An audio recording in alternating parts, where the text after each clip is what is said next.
Yes, indeed. Good evening, ladies and gentlemen.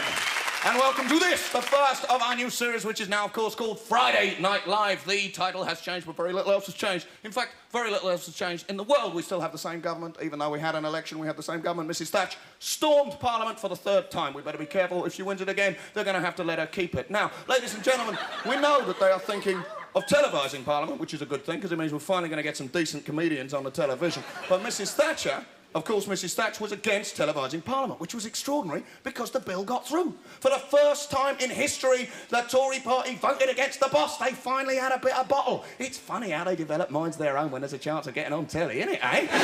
Now, why is Mrs Thatcher against televising Parliament? The reason is, and it's a very sensible one, because at the moment she is getting a bill through Parliament to stop upsetting and outrageous images on the television. Well, I can understand her fear once today in Parliament's on the box, eh? And you get adults don't watch this, watch out for the kids slapped across Ed Wiener curry, and there's little children having nightmares because they've been watching the debate about the National Health Service.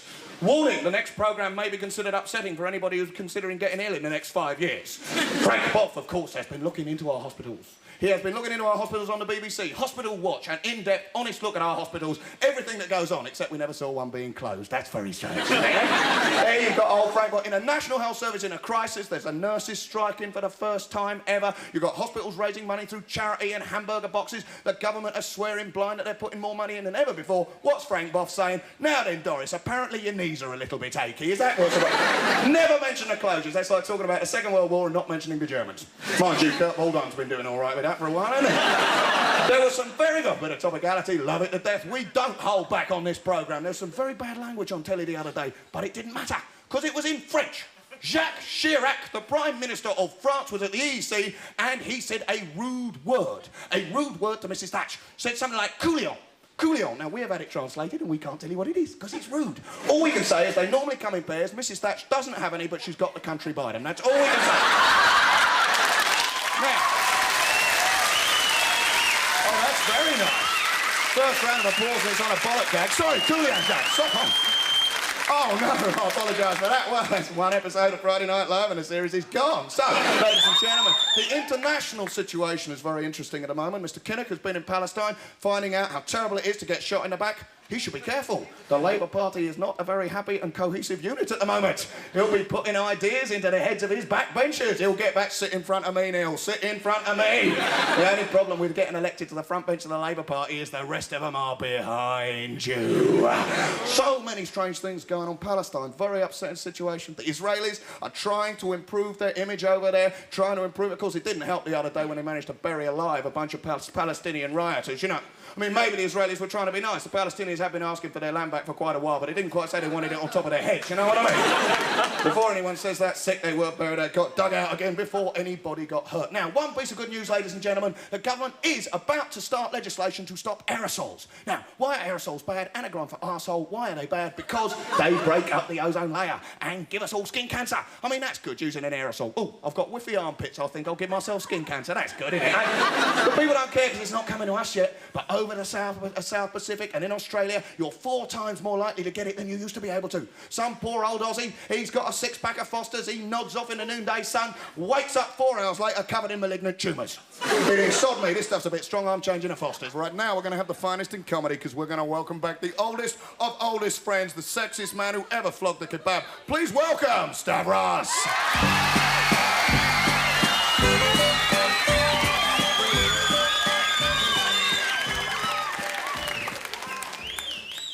Good evening, lady genties and pisshead what just come in from the pub. And welcome to Saturday Live on a Friday. Why is it on a Friday, ask you may well or what? Probably because it's such a good prog, peeps is a can't wait till Saturday for to see it, innit? Anyway, I done been see you for nearly a year since, and what a lot is hap, I don't think. The arse, they know done terrific again, was bloody new, nothing. Still, they done more good recent, because they got rid of flippin' Charlie no-good Nicholas and his stupid wash and blowjob cocker-chick hairdo, innit? What else is hap? Oh, yes, we have an election, and when the campaign for the general elections go on, right, I'm gonna get all the local cans is coming in my shop, posing for pics and saying to me, please, please, please, you vote for me, Stavros. Please, please, please. I'ma tell them, you can ask me for to vote for you until the cows go blue in the face. But I'm not bloody going to, mate. And anyway, get your head away from my body bits. Cheeky bloody sows and sows. Then, of course, since the gunmen's is back with revenge, we get all these flirtations, innit? You know these flirtations? British Gas, BP, Paula Yates. And now it's getting ridiculous. The other day, right, I'm gonna get a letter arrive inviting me for to participate in this most fabulous of opportunities, the sale of shares in Stavros PLC. I'ma think, hang about, that's yours true. So, I'ma give the gunman a ring and say, oi, I'ma own myself for rent, thank you very much. But he says, so what? The British peeps is own BP British Gas Telecom. We just took them away and sold them back to them. He's a bloody crazy sodmonger, or what? But it's worse to come, because the next day, right, my wife, her inside the doors, go out shopping on her own to buy some new chairs, right, for the shop. Very nice, green and orange. And no sooner has she brought them home when the police arrive and say to her, buying chairs in your own company, eh? We're arresting you. We're arresting you for her inside of the doors of trading. He's a bloody fat stockbroke bastard, isn't he? You know, every day on the stock markets, right, all the stockbrokes is a measure their tums, just to see how fat they are. Then they average up all the chubby figures and come up with the hefty index. It's true. Anyway, stockbrokers can mag the bugger off. I'ma stick to Green Shield stamps. Good night, pips.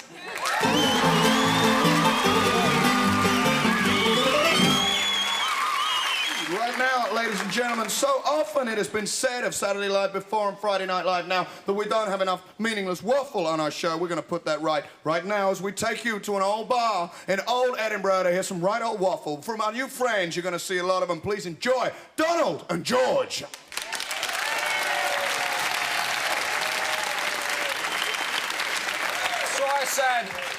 So I said, well, either it's my birthday or you're a bald albino. Quite right, George, yes. Absolutely. Anyway, the upshoot of the whole thing was, on the 15th of August, I went to the theatre. The proper theatre, of course. Of course, yes. I went to see Phantom of the Opera with Michael Crawford. Oh, you went with Michael Crawford? Yeah? No, he was in it.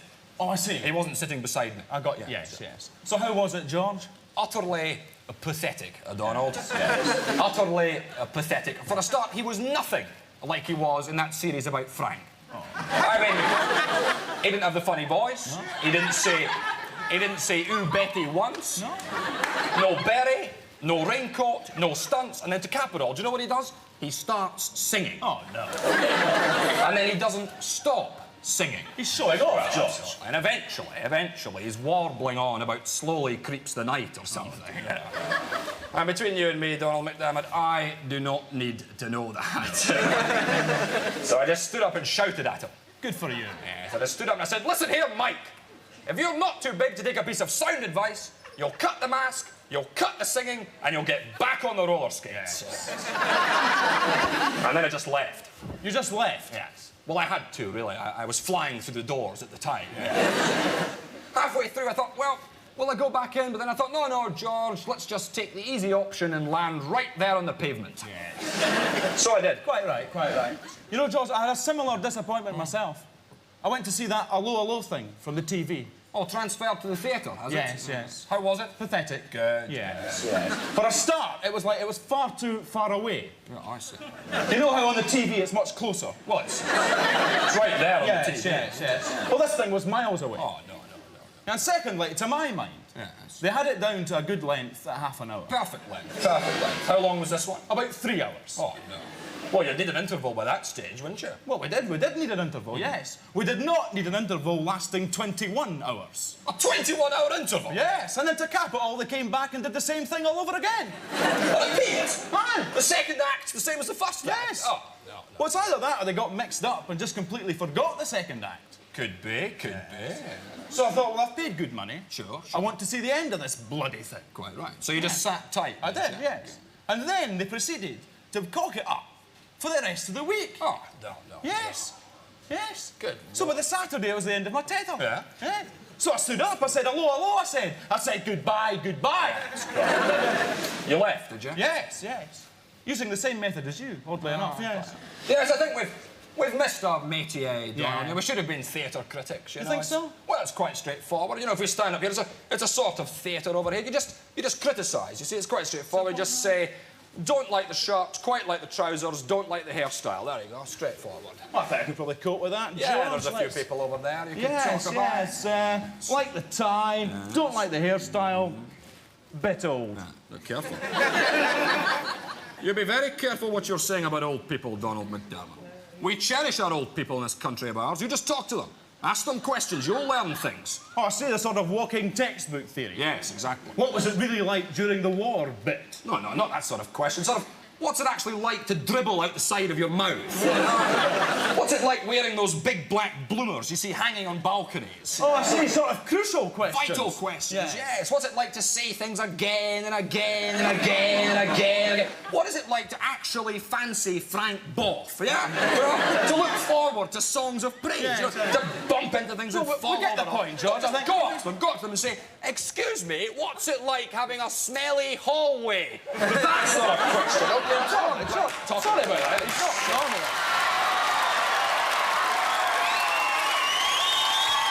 I think it might have been a kindness not to mention the suit.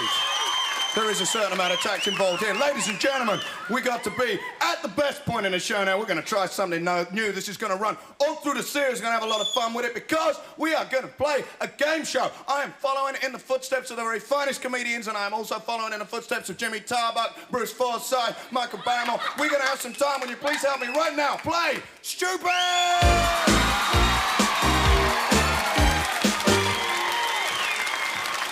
Now then, ladies and gentlemen, yes, indeed, the rules are very simple, so simple, in fact, that we are not even going to explain them to you. And we know they're going to work because we have pinched them off lots of other game shows, and they work for them, so why shouldn't they work for us? Now then, ladies and gentlemen, I want to introduce the first contestant. This is a guy who made us all laugh a lot on the last series, but this time, he's not going to be with us much because he's appearing in a West End play with Rick Mail, which is a lot of fun. But right now, it's a treat to have Stephen Bing Bong Fry! Okay. And against Stephen Fry, we enjoy the fabulous company of Jimmy, my man, Mulville. All right, Mulville.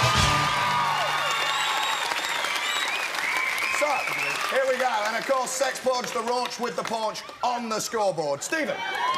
So, what do you do then, Stephen? I swear violently and unpredictably on live television. Okay. We're looking forward to that one. And Jimbo Mulville, what do you do with I'm a yourself? professional ad-libber. Oh, that's good. That's And it's good. my night off.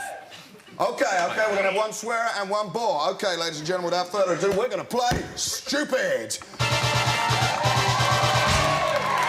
You ready to play with each other? Yeah. Okay, that's good. Have you got your fingers on your knobs? Fingers on knobs, yes. I'll be honest, ladies and gentlemen, I am hoping that fingers on the knobs will become my catchphrase, okay, Ben? Fingers on the knobs, Elton. Okay, I've fingers on broken the my knobs. knob, Ben. You broke your knob. Jimbo Marvel has broken his knob. Fair enough, not the first time that's been heard. A lot of people out there thinking that's familiar. So, Innuendo. stop waffling, get on with the game. What bunch of C's were allowed into the House of Commons this week? Jimbo. Hand over to you, Stephen. Botty. No. Charlie's. No, next one. No, Charlie. So the answer is cameras. Oh. Cameras and camera. It says cameramen here, very sexy. Should be camera people. Ladies and gentlemen, okay. What TB is a famous disease? TB, Stephen. Giles Brandreth. Charles Brandreth. No, the answer's Tony Blackburn, but I think we'll give you a point for Charles Brandreth. That was fantastic, because there was a B in that. Oh, right. There was a B. Can you spell? You both can spell? Well, he's dyslexic, but I can't spell. Okay, nice one, Jimbo. So, that's 1 point all if anybody's scoring, and 3 to me. What F is an aquatic life form that couldn't predict a hurricane if it was coming out of its bottom? Jimbo. Fergal Sharky? No. Fergal Shark is good. McGaskill's better. We were looking for Michael Fish. Okay. You guessed it, didn't They're you? tough, aren't they? They're very tough. You've been to bed with Michael Fish. Never Michael Fish. Yes. No, I haven't. I was about to say, the lawyers can be nailing the haven't been door to bed up with at this Michael point. Fish. We could be in trouble. We I've may never never been be to bed with allowed Michael out. Fish. You've never been to bed. Never. Oh, it's me. It's me, Ben. Yes. It's Jimmy Mulver. Okay, so it's 17 points all. Which N has been shooting up the ratings? The Colonel of the Coldstream Guards. No, Neighbours, you're absolutely right. You were right. And for an extra 20 points, can anybody do the Neighbours theme tune for me? Anybody? No, obviously neither of you can. Everybody. Obviously neither of you can do Neighbours, Stephen, although you did do it on your Christmas show, which was absolutely fantastic, so as I watched that. So here we go then. This is a little bit satirical, a little bit libelous. Ladies and gentlemen, I know you're going to enjoy the danger in the show here tonight. You enjoying yourselves? No. Oh, OK, your trousers looking good. Which Royal E this week? Royal E, so don't see, I mean, obviously you worked it out, but let's have the joke, OK? Which Royal E this week went to work for a bloke who looks like he's got a stocking over his head and probably owes a few bob to Mendelssohn? Jimmy? Edna Everage. That's OK. I enjoy it. Why didn't we put the sting in there? Is it nearly over? No, we're going to have to play. The answer, of course. OK, so there we go. What LP is not going to be released for 18 months? The answer's Lester Piggott. I don't give you a chance on that one. We're going to have to move. We're going to have to move on this. I think you've got 12 points each.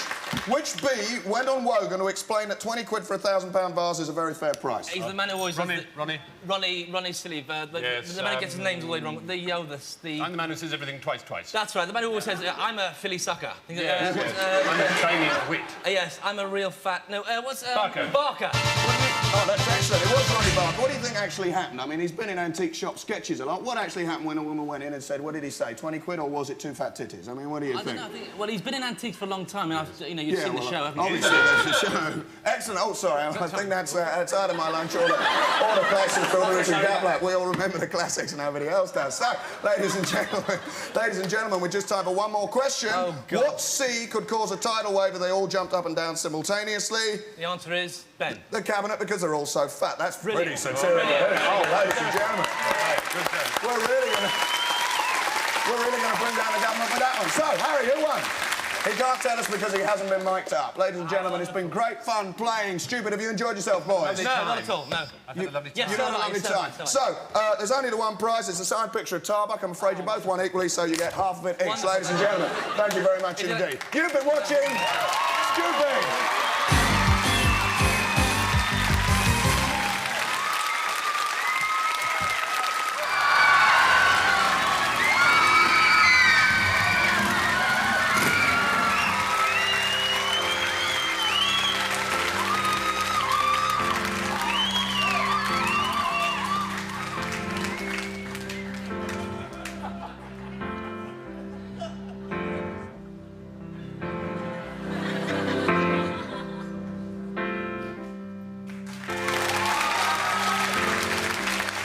You're probably wondering who that was.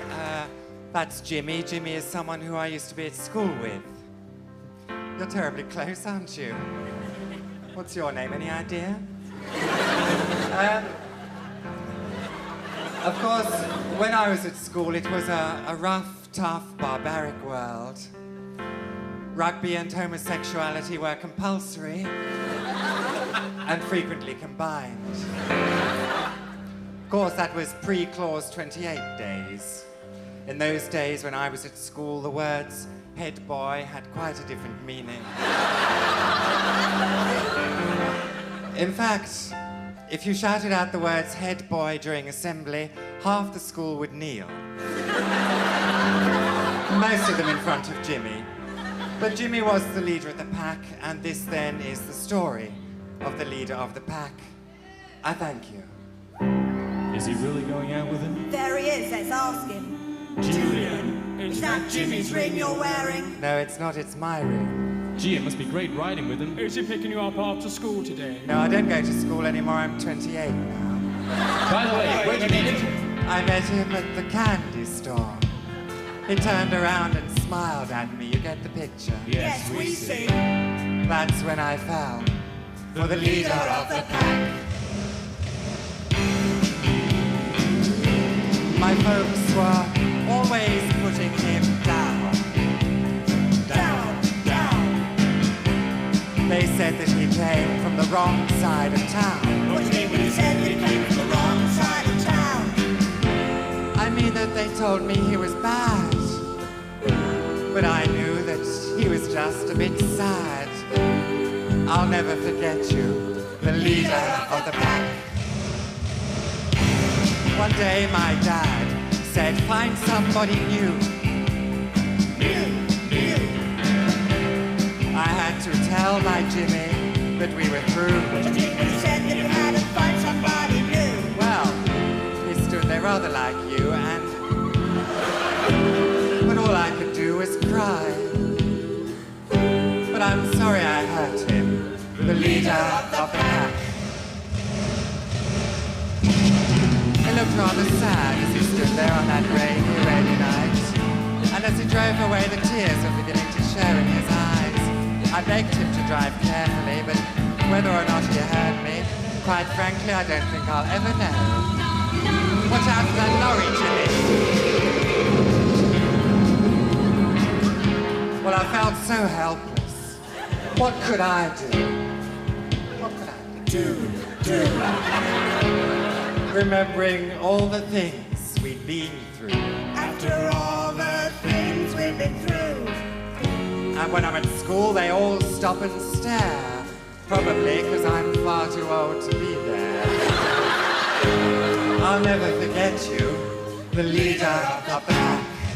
I think his name was Jimmy. So you see what I'm saying here, punters? He used to be the leader of the pack, but now he's gone. So he used to be the leader of the pack, but now he's gone.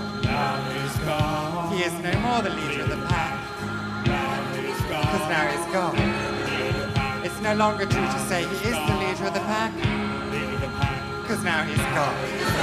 Well, in fact, he's dead. He was killed in a motorway accident with the lorry, as I just explained. And I do blame the demon drink on this particular occasion, because I saw Jimmy with a glass of sherry in his hand not half an hour before that fatal encounter with the lorry. So he was the leader of the pack, but now he's gone, and I'm the leader of the pack now. Much better job, I think I'll make of it. I don't have a motorbike, but I have got a Sierra Estate.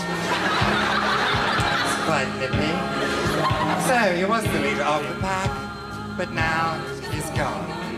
I'll be gone myself in a minute. I thank you. And now I'm all alone.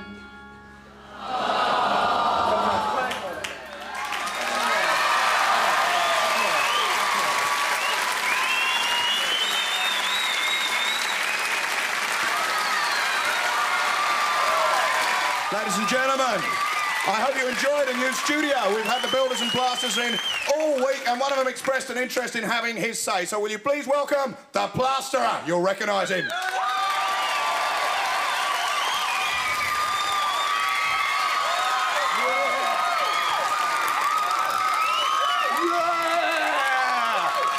Hey! Shut! What's happening? What is that? I'll tell you what that is, right? That is loads of money! And it's all mine, right? Loads of money. You can't have one penny, mate. It's all mine. I'm a plasterer, see? Bush, bush, shum, shum, dollop, dollop. Lovely job. Loads of money!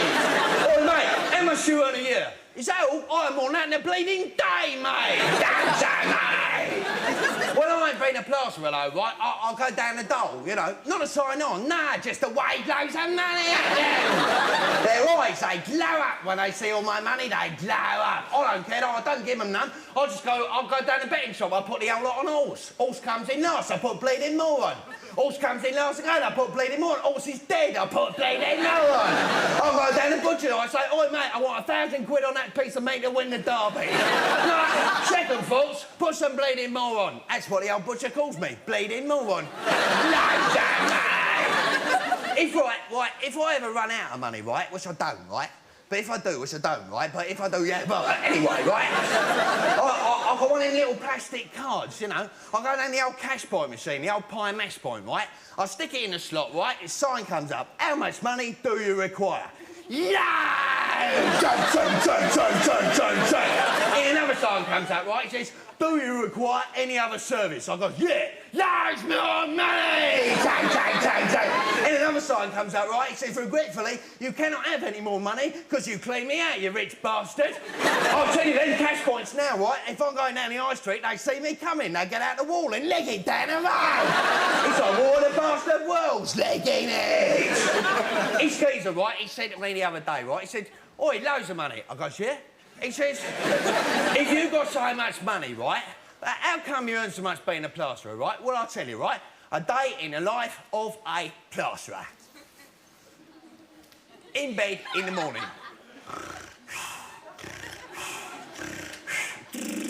Dush.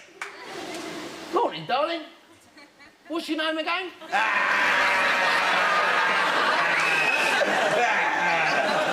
Phone goes, tingle, tingle, tingle. Hello, well plastered. Cost ya? Loads of money. All right, mate, be right over. Shunk, shunk, tingle, tingle, tingle. Lance job for you. See you there, mate. Bush. In the bathroom, shunk, tingle, tingle, tingle. Wind, wind, wind, shunk. In the motor, bush. I'm at the job, right? Bush, bush, shum, shum, dollar, dollar, filthy joke. Bush, bush, shum, shum, filthy joke. Bush, bush, shum, shum, serious conversation. Then my Iranians ain't half a bunch of nutters. Still, the Arsenal done well. Bush, bush, shum, shum. Down the pub at lunchtime. Bush, bush, bush, bush, bush, bush, bush, bush, bush, bush, bush, bush, bush.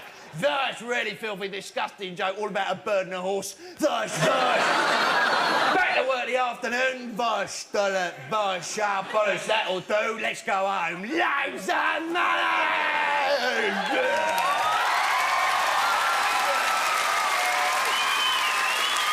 Yes, indeed. That was our very own Harry Ann Fields with a fascinating new character which will no doubt run and run. Right now, we'd like to introduce the first friend from across the Atlantic of this series. We hope and know you're going to enjoy him. Please welcome the excellent humour of Joe Bolster. Let's hear it.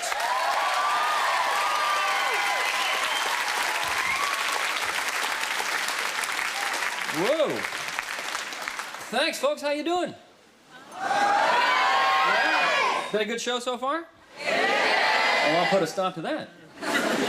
My first time on Friday Night Live. How many of you folks are here tonight for the first time? All right. And how many have never been here before?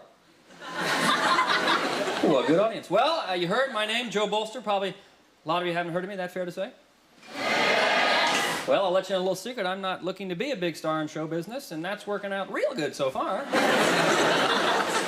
actually had to get a day job in New York to kind of supplement my comedy income. It's an interesting job. I work for one of the local radio stations in Manhattan. What I do is I get in my car during rush hour and ride around and report on helicopter traffic. Going real good. Driving's hard these days with some of the gadgets they have. You heard of this thing called a sleeper beeper? Thing like a hearing aid you put in your ear while you're driving. So if in case you start to fall asleep and your head passes a certain angle, an alarm goes off and you wake up. Of course, the noise scares you so much, you drive right off a cliff. But at least you're awake. You're dead, but you got to see how it happened. And if you got a car phone, you can call for an ambulance on the way down.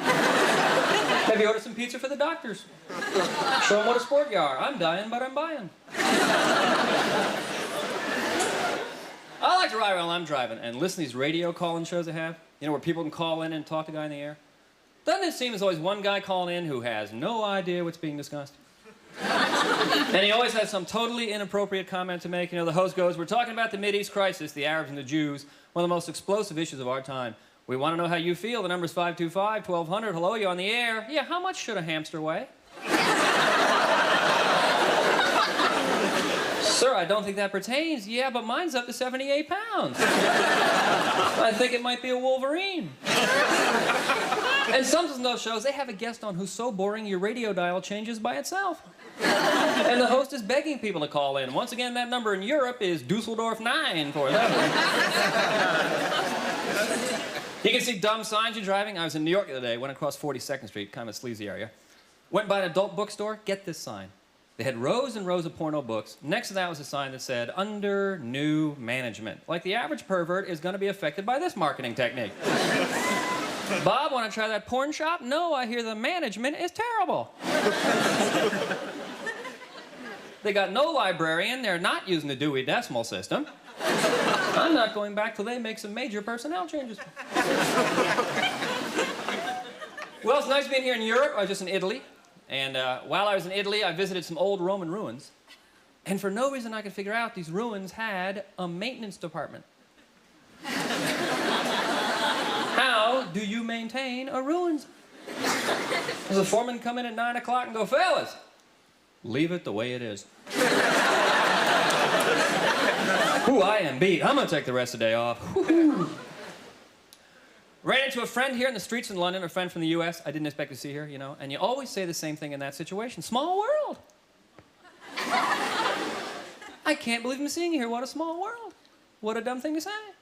I mean, you must pass 800 people a day you've never met. Do you ever say to one of them, you know, it's a big world. I've never met you in my life. I can't believe how big the world is. You are a total stranger to me. The world is humongous. 6 billion people, and we've never met. What are the odds? So on your way home tonight, any stranger you see, let them know, big world, I don't have a clue who you are. But if I ever see you again, first thing I'll think, small world. Well, I was reading the paper today. They're out there again trying to raise the Titanic. What a waste of money. You really think anybody's still alive down there? Boat's been down there 76 years. It would have to be a young kid in a big air pocket near the kitchen. Thank you.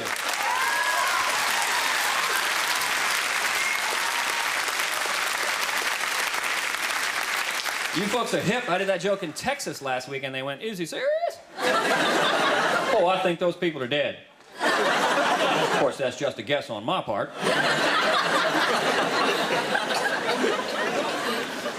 Well, did a little shopping the other day, went out and bought a watch. I got one of these watches. It's waterproof down to 50 meters, which is a feature I use pretty much daily. I mean, if I was 50 meters underwater, I would not need a watch. Basically, I would know, time to go. When my eardrums start playing Wipeout, I'm gone. But you ever look at your watch and just kind of wonder when time started? I mean, when was the first day they started keeping time? There had to be a first day, right? Because at one time there's no time at all. Must have been frustrating to ask, do you have the time? And hear back, I don't even know what you're talking about. So when was the first day? I mean, one afternoon, did a caveman just go? It's Tuesday, about 6:30. Set your sundials and let's go. See, then they got into BC, before Christ. Here's another concept I never understood. Because in the year, say, 128 BC, how did they know Christ was coming in 128 years? And if he was that important, why'd they give him such a hard time when he showed up? He was on time. Think about it. Well, I was doing my Jane Fonda workout today. Good workout, although she said something in there I think is a little unnecessary. About 10 minutes in the workout, she goes, don't forget to breathe. Well, thanks, Jane, for that helpful reminder. I was turning blue till you piped up. You folks are great. Thanks very much.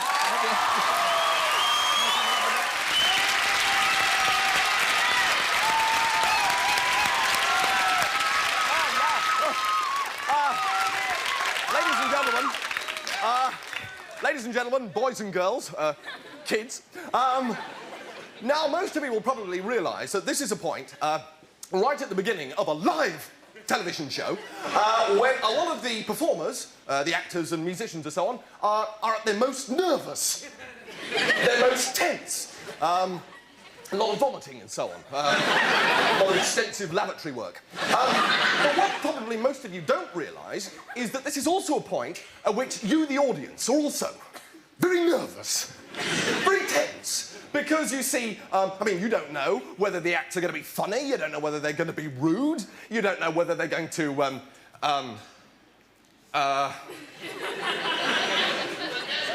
forget their lines. You know, this is a tense time. So I've really come on now to try and help you all relax, both you here in the studio and you at home as well, by doing some exercises, okay? Because we're not going to have a good time unless we all relax, right? And I cannot stress that enough, okay?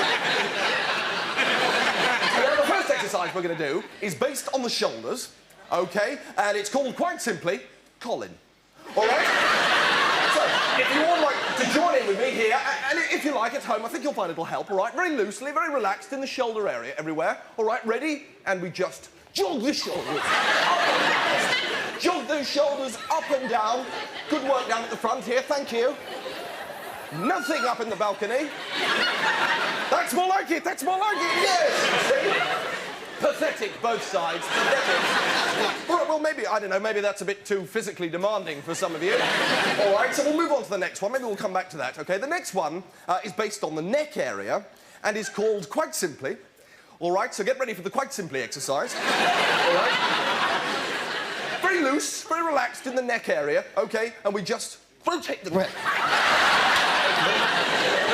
Both ways.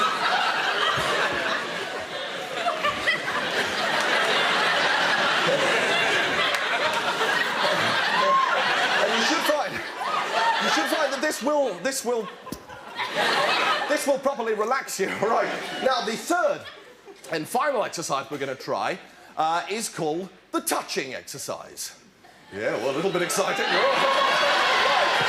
Absolutely, yes, got the idea. OK, now, obviously, I can't demonstrate this one for you. I'm on my own, OK? I'll be touching myself. But what I'd like you to do is to reach out and touch the person sitting next to you, OK? Or standing next to you, all right? Just reach out. Break down those barriers. Yeah, well, steady, you know. What are you doing in the balcony? All right? Good, that's good. Now, if at any time during the show you feel this tension coming back, I want you to remember that the touching is the key, all right? So if you feel that tension coming back, adopt this position. I want you to put one hand on the head of the person in front of you and one hand on the genitals of the person behind. All right? And in that position, I want you to welcome the absolutely inimitable, well, in actual fact, fairly imitable, but nonetheless fabulous Stavros!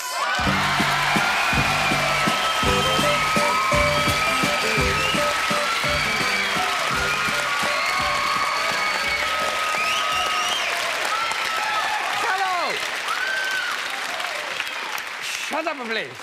Thank you very much, and shut up, please. Hello, everybody, peeps and bud. I'm a bit knackered this week. Feeling a little bit under the unusually mild weather what we have for this time of year. It's more of a shop, you see, in Greece. Bethnal, Greece, East Landers. We get so much trouble in there, it's really beginning to get on my Alan Wake. It's the same thing every day. All very good until 11 o'clock, the pubs they shut. Time, genitals, please. Then we get the charge of the Light Ale Brigade is come down. And I'ma tell you, some of them is pesky little pisshead or what. Last night, for instance, this bloke come in, is completely pig-whimpering, lose control of his bodilies. He say, "Oi, Stavros, you greasy bastard." I'ma say to him, "I'm no grease, I'm very clean and tight." "You cheeky little Kuwaiti tanker." He say to me, "What? If you're so clean and tight, how come every time I'ma have one of your kebabs, I'ma puke up after?" I'ma say to him, "Maybe, matey, it's got something to do with the 13 pints of lager you had before." He say, "Well, anyway, you don't speak props." I'ma say, "After 13 pints of lager, mate, you don't speak so bloody good." Anyway, it's not true to say I don't speak props. I'ma just got a little bit of a Greek accent, innit? It's like everybody in this country is speaking the diff. It don't mean it's not prop. Like in Scotland, they all speak in Scottish, go, "Och, I don't know, my name Billy Connolly, wee farty poo jobby jobby." In Newcastle, they speak in Geordie, go, "Way out the man of it, the same pet technology." In Liverpool, they speak in Scouse, go, all right, I went to school with Paul McCartney, honest. In London, they speak in cock, go, "Hello, Dirty Den, what you been up to?" "I'm leaving the series, and what about you?" "Yeah, I'm leaving too, so's Lofty, so's Dot." "God blind, hello, Miss Brahms, your hubby's a nutter." We all got different acts, it don't mean we don't speak props. As far as I'm concerned, there's only one bloke in this country who don't speak props. You know who he is? That's right, Derek bloody Jameson. the most famous cock on TV. And he's from London, innit? How come his teeth not fit in his gob? Don't you think, surely, God blimey, do they mean all my word, innit?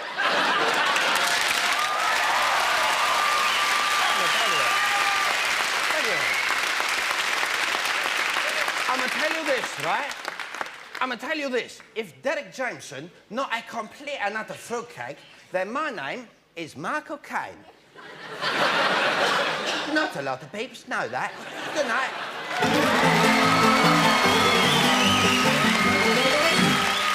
Hello, I'm Charles, and I'm the dreamy one. I'm Andrew, and I'm the horny one. I'm Edward, and I'm the farty one. I'm the caring one. Well, I'm the manly one. I'm the farty one. I'm rather clever, but a little bit strange. Well, I'm not particularly clever, but utterly straight. I'm the farty one. I went to the desert so that I could see the truth. I went to sea so I could see the world. I went to the Moulin Rouge so I could see some real-life tits. Actual ones. Not pictures, but genuine tits. I married Diana, and a nation rejoiced. I married Sarah, and the nation was quite interested. Well, I'm not married, actually, yeah, but I have seen some tits, and I was bloody fascinated. Honestly, it's true. At the Moulin Rouge, I really saw them. I did. Real tits.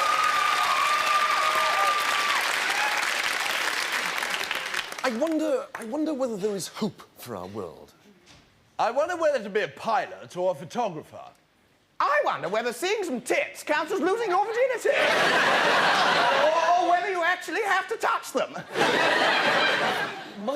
My destiny is to be king. My destiny is to rise in the Fleet Air Arm and do my duty. Well, quite frankly, having made a cup of tea for Andrew Lloyd Webber and seen some real tits, it's a bit difficult to know where to go from here. Because I care, I'm going to the inner cities.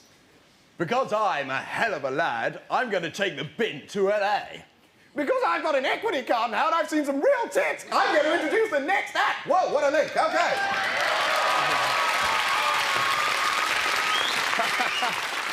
Right now, something very new, something very different. This woman has been making a big hit on the live circuit. She's just about to make a big hit on TV. I know you're going to enjoy this one. Please welcome Jo Brand. All right.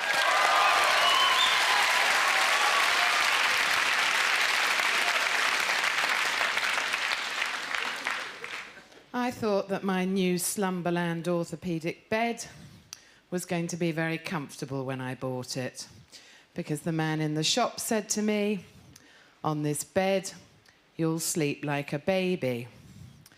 I didn't realise this would mean I'd wake up crying every 5 minutes and wet the bed 4 times a night. Of course, the continuous nocturnal whinging and the incontinence didn't go down a treat with the boyfriend. He left me. But he did write me a very charming little note, and it said, if you either inherit a great deal of money, suddenly get very attractive,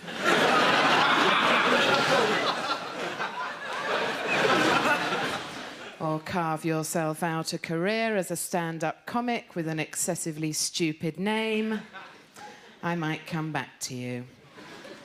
Good evening, I'm the Sea Monster.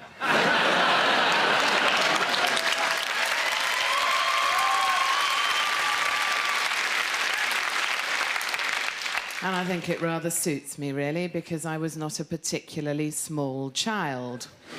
I was the child who always got picked to play Bethlehem in the school nativity play. And even then, Mary and Joseph used to keep mistaking me for Greater Manchester.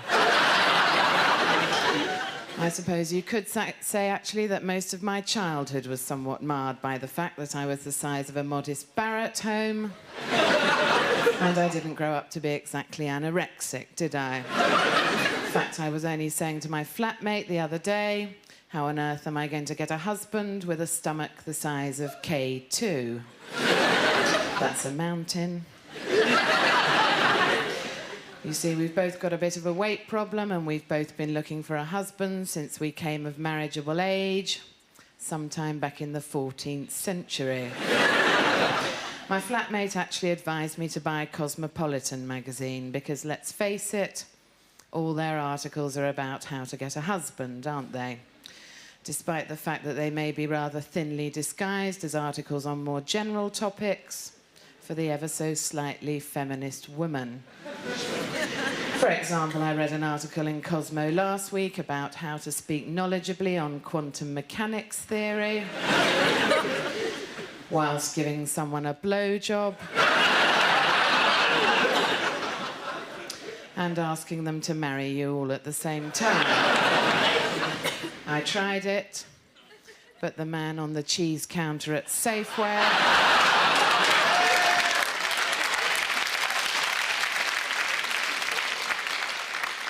said he didn't think it was terribly hygienic, quite similar to the Red Leicester. I thought I'd do the Cosmo quiz, though, because I like those quizzes and I think that they really do tell you quite a lot about yourself, don't they? This particular quiz was called, Are You a Fat Old Bastard?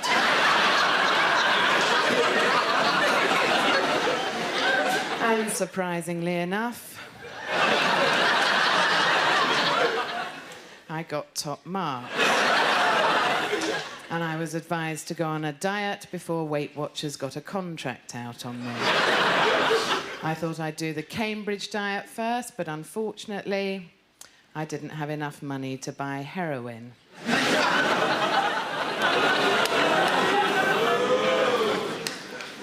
I also thought about having my jaw wired up, but it's a big problem, isn't it? Trying to force pork pies through the wire mesh. So there was nothing else for it but exercise. I tried jogging. That measured 99 on the Richter scale. Demolished a small row of shops near my home. And we lost all of our next-door neighbours somewhere near the epicentre. So I decided to forget the practical side of it altogether and look a bit more deeply into the psychology of obesity. I read that book, Fat is a Feminist Issue, got a bit desperate halfway through, and ate it. Still, at least if you're rather on the large side, you can wear reinforced underwear, can't you? Whalebone corsets are out, I'm afraid, since Greenpeace came round and firebombed my knicker drawer.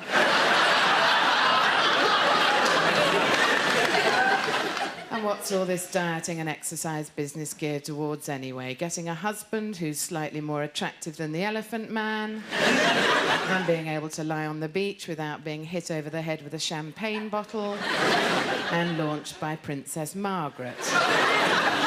So I thought that this year, if I was just going to have to go away on holiday, somewhere where you have to take your clothes off, lie down and get stoned by the local population, I might just as well stay at home and spend my time having pleasant day trips out in the car to places of local interest, like the cake shop.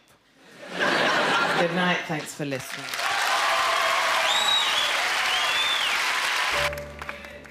I have sinned. Brothers, sisters, and above all, my team of accountants, I have sinned. You have known and loved me and paid me for many years as a man without a stain on his character. And now I stand before you as a man with a stain on his underpants. I have sinned, I admit. I have advocated killing all the communists. I have provoked racial and civil hatred. But enough about my good works. Now I have sinned. I have no excuses. Well, maybe one or two. There are many who believe, as I do, that when the Lord said, speaking in tongues, he meant French kissing. There are many who know, as I do, that when the Lord spoke of laying on of hands, he meant having a good feel up. Did not our Lord himself consort with prostitutes and have them anoint his feet with baby oil? Well, that's all I did. Admittedly, I did try to get them to lick it out of my bottom, but surely that shows that I'm even more committed than he. Nonetheless, I lay my hands on your wallet and I do confess that I have sinned. I offered a young woman the position of a missionary. she misunderstood and has the photos to prove it. I allowed the congregation of the Church of the Holy Underpants to stand up for something other than Jesus, and the press got hold of it. I confess that in the privacy of a motel sex den did I dig out my sad little tittle and flaunt it willy-nilly before and in the presence of a female woman of the opposite sex who took all major credit cards. This was my sin. A couple of million dead commies would be the Lord's work, but wick dipping is the love juice of the devil. And so, I come before you now to apologize. I am really, really sorry. I am sorry. I'm sorry for my church. I'm sorry for my wife. I'm sorry that I got caught. I'm sorry. I'm sorry that nobody believes me. That is my real sin. I'm sorry that I'm such a bloody awful actor. I'm sorry. Oh, God.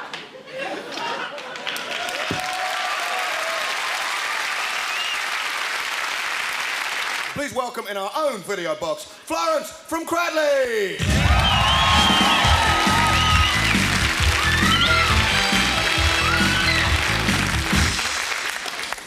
Hello, everybody.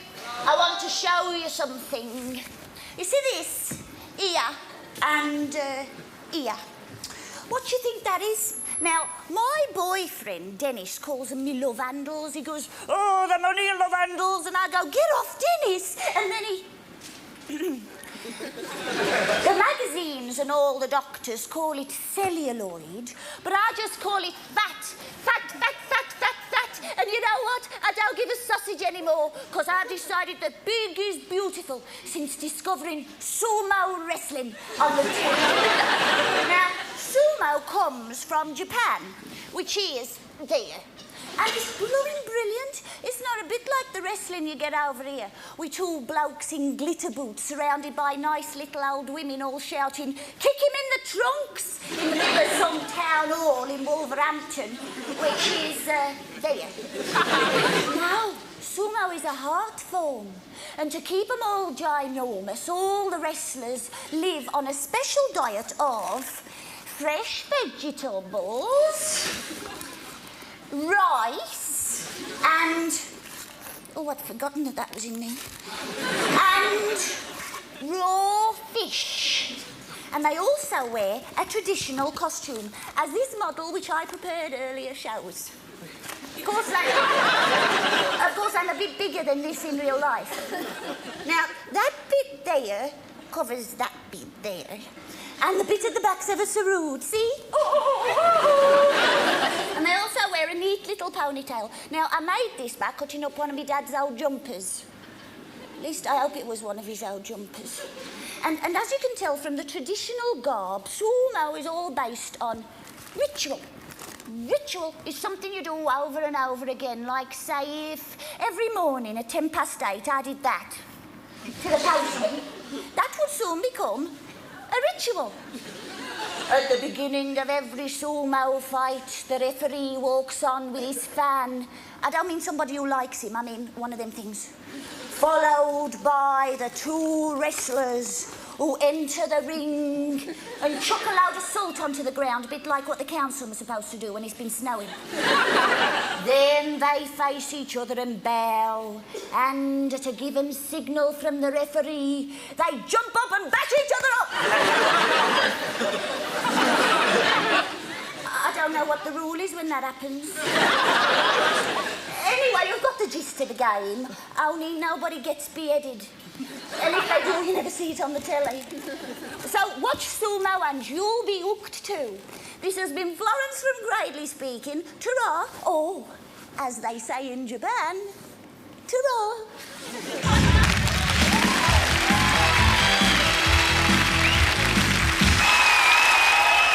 Well, what can I do for you, sir? Well, thank you, Barber. Just a short black and curlies, please. Well, as you say, sir, there we go. I'll just unzip you there.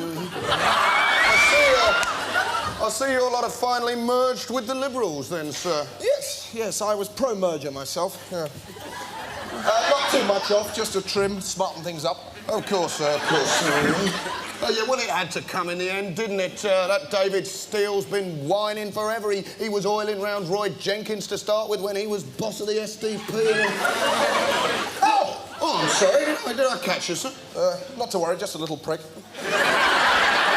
You know, bad luck I hit it at all, really, sir. Oh. There you go, just a little bit there. I'll tell you what, also, he was having a go at David Owen after that, agreeing with every word he said. They might as well merge the way David Steele was going on. Tell me, did you have a moose on this morning, sir? I don't want to discuss my private life with you, Bubba. It's just your pubic beard really is in splendid condition. It's very lush, sir, very full. Yes, well, a fellow who doesn't look after his trouser fringe is a fool to himself. How right you are, sir. Do you know a lot of people don't think how right you... Do you want any off round the back, sir? Oh, good Lord, yes. That's the main reason I popped in for a trim. Yeah. Well, I'm glad you said that. Do you know a lot of young gentlemen that come in here, they let their cat flaps grow wild and free, so I don't think it's proper respect at all. Well, you see, a lot of these young fellows nowadays, they don't realise that a decent fringe round the old tradesman's entrance is essential. Well, a gentleman's cat flap, a gentleman's garden gate is his crowning glory. Actually, I must confess, I've let the old rear loader run to seed a bit myself recently. Yes, that's why I want a tip-top trim. Well, any particular reason for that, sir? Well, yes, there is, as a matter of fact, yes. I'm going to be standing for the leadership of this new pro-merger party myself, as it happens. Well, best of British. Well, thank you very much, yes, and I want to be able to provide a dignified and statesmanlike welcome for when David Steele tries to crawl up my arse.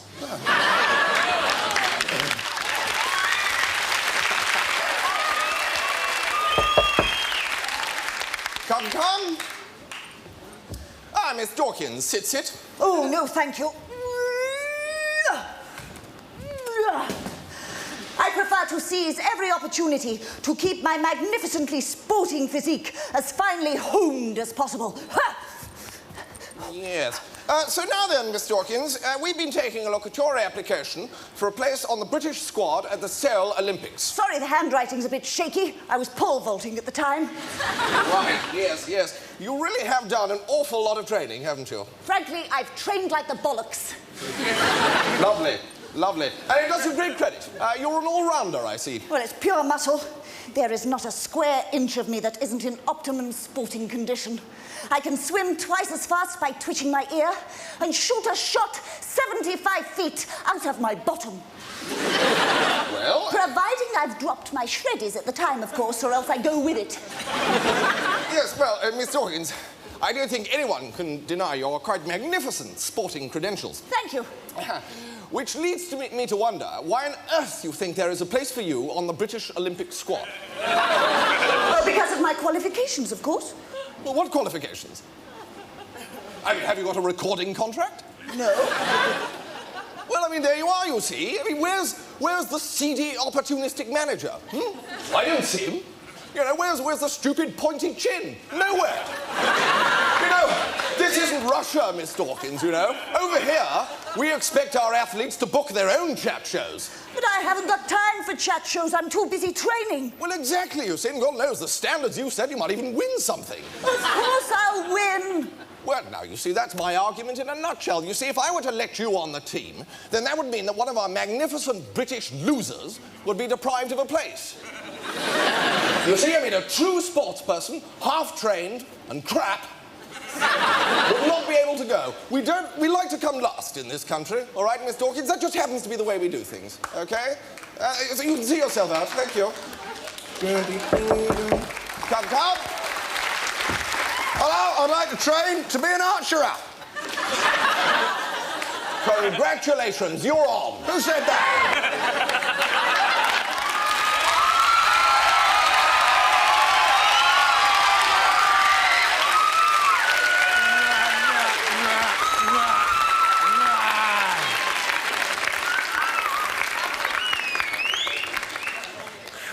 Tell you what, and I've got a sore right hand this week. And a sore tongue. No, it's not what you're thinking. I've been counting me money, ain't I? Buzz, jim, shake, jim. Count the whole lot, didn't I? Count the whole lot up, and it come to exactly you! You got money, you got money! You got money! I've earned even more money than ever this week, right? Because I've been doing a moulding job up Islington, haven't I? You know, the old cornice, mould, bush, zoom. There you go, mate, last your lifetime, that. Zoom. I'll tell you, right, I've got to tell you, right, I had a right laugh on Wednesday, right? I got to work, right, 9 o'clock. I said to me mate, 9:15, I said to me mate Lance, oi, Tosspot, I'm just going to bastard the old rocker down the bollock face, all right? So I did. I took the motor down the dealer's, right? My mate, Gavin, right, he's got his own garage, hasn't he? It's called Dave's Motors. I got there, right, and he's underneath one of them new Peugeot 405s, isn't he? So just for a laugh, right, I go, oh, Gav, what's this do? Bosh, I release the jack, didn't I? He goes, shut right on top of him, right? He's going, like this. I go to him, oi, mate, it looks like the old Peugeot 405's took your breath away, doesn't it?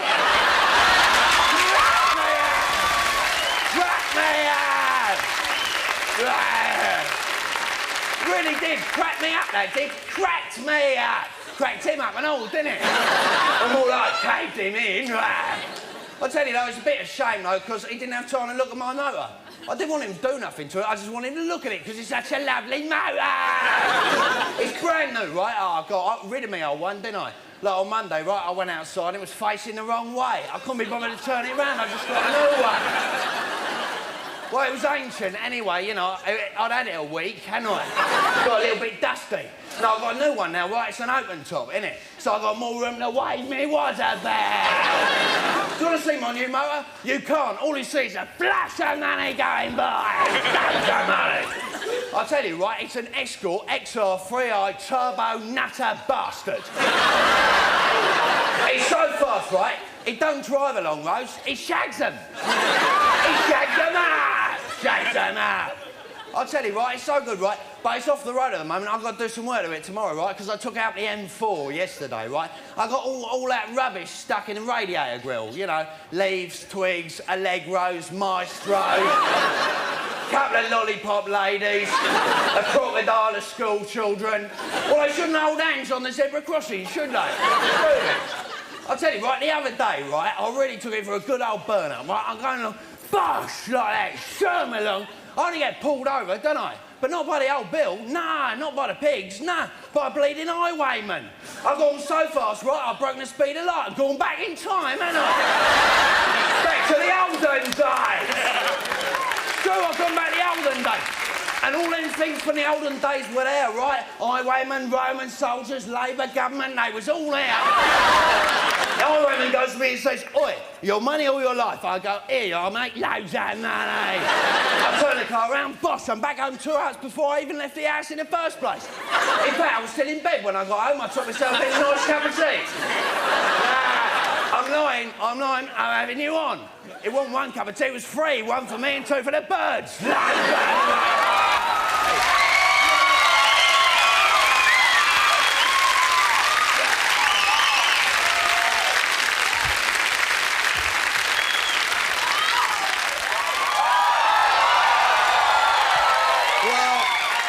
Quite frankly, ladies and gentlemen, having messed up Stupid the Game Show in the first week, we thought we'd better use the suits for something. So here I am, putting on a little bit of glitter for my annual look at the advertising industry. They've been mentioned tonight. I'm looking at them again. I know I mention them every year, and every year they change. They've got harder and they've got tougher, ladies and gentlemen. I can remember a couple of years ago, I stood on this very stage taking the mick out of nice little products with stupid little adverts. Like your Weetabix ad, how we're going to advertise Weetabix, pretend they're a bunch of skinheads. Fair enough, you knew where you were. Even the terminal mind crap of the shake and vac woman, you knew where you were. These days, what do they have? They don't have nice little ads for nice little cosy products. They have enormous 2-minute video adverts, like feature films, for multinational companies. Why do they advertise multinational companies? I mean, what are they trying to get us to do? You're not going to sit on a sofa thinking, oh, I must go out and buy a British Petroleum product sometime. I mean, what are they trying to say? They're trying to say, we got loads and loads of money, as Harry would say. We're very rich and you're not. The Hanson Trust, a company from over here doing rather well over there. We don't flipping care. You're not going to give us any of the money, are you? Why are you sitting there showing off? Nobody in this room, nobody in the whole of the country gives a flying bonk that last year ICI made enough carpet fibre to ring the world nearly 3 times. It is is an entirely meaningless, boring, pointless thing to be told. I mean, imagine if you were at a dinner party and you got sat next to a stranger and a person said, hello, you don't know me, but did you know last year ICI made enough carpet fibre to ring the world 3 times? You'd be cutting your wrist with a butter knife, wouldn't you? Bored out of your mind. I'll tell you another thing. About the lies in adverts. They don't tell you how wide the strip of carpet is. So it's a meaningless statistic. I mean, the carpet on top of my old grand's toilet would ring the world 3 times if they cut it up thin enough. They don't only advertise multinational companies, they advertise whole towns. They're trying to get one section of the community to move from one naffed-up dump to another naffed-up dump, right? I mean, like Peterborough. The Peterborough adverts are a laugh, eh? I wonder what the walking Filofax who came up with that advert was taking. Oh, we're going to advertise Peterborough? I know, let's dress Roy Kinnear up as a Roman soldier. Well, it's brilliant, isn't it? Stands to reason. I mean, it certainly make me want to pack my bags and relocate, wouldn't it, you? Of course it would. There are so many strange, new, yuppified. Everything is overindulgence. Everything is about how rich you can possibly be. You know, like the new Renault family. Of course, I always take the mick out of the Renault family. The old days, it used to be the sexist ad where the husband says, you know, I've got a new job and he hasn't told his wife. But these days, the Renault family have got right on, you see. They've gone all groovy and feminist because it's the woman what gets the job. Isn't that marvellous? Well, right on, sister. And she rings up her husband to say she's got the job. That stupid woman who lost the job on Cat's Eyes because her voice was too irritating. And she rings up, and how does she say that she's got the job? She says, darling, you know that woman you had breakfast with. You won't be seeing her so much anymore. That woman you had, she means her. She means that woman you were in bed with. They're all sexy, the Renault family, they're all sexy. Not only have they got a lot of money in a Renault, but they also still do it, you know. And everybody's sat on their sofas at home thinking, oh, God, we haven't shaved for 3 months and we really ought to talk about it. And there's the Renault family. That woman you had breakfast with. How do they communicate at home, that family? How do they talk? I mean, a kid comes home from school, round the tea table. Mum, you know that person you gave birth to? Could you pass him the butter? Strange images. These rich... I mean, everything's changed. Nothing is about sharing anymore. You don't find the Oxo family sharing a bit of that anymore. It's the Renault family. The Renault family wouldn't give someone their last Rolo. No way. They might invest it for you, but they wouldn't give it away. Strange people. I mean, I know the ad has had the mick taken before, but I must take another look, because it is basically the basis of my thesis. That woman, standing in her kitchen, what's she doing? She's going... What's she doing in her kitchen? When she'd been giving her husband a bit of relief before the dinner party and got her hair stuck in the back of her throat. She'd been sitting there through the whole of the hors d'oeuvre thinking, I can't shift this, I really can't. Working her tongue round her mouth, she's out in the kitchen going, What is she doing? I'll tell you what she's doing. She is imitating a percolator. And why is she imitating a percolator? Because she's scared that the people at the dinner party, who we presume are her friends, after all, she has invited them, she is scared they might discover she is serving instant coffee. Well, flipping terrifying. I'd crap myself, wouldn't you? She's going, I mean, she's not remotely worried that her friends might poke their head round the kitchen door and realise she's gone out of her mind.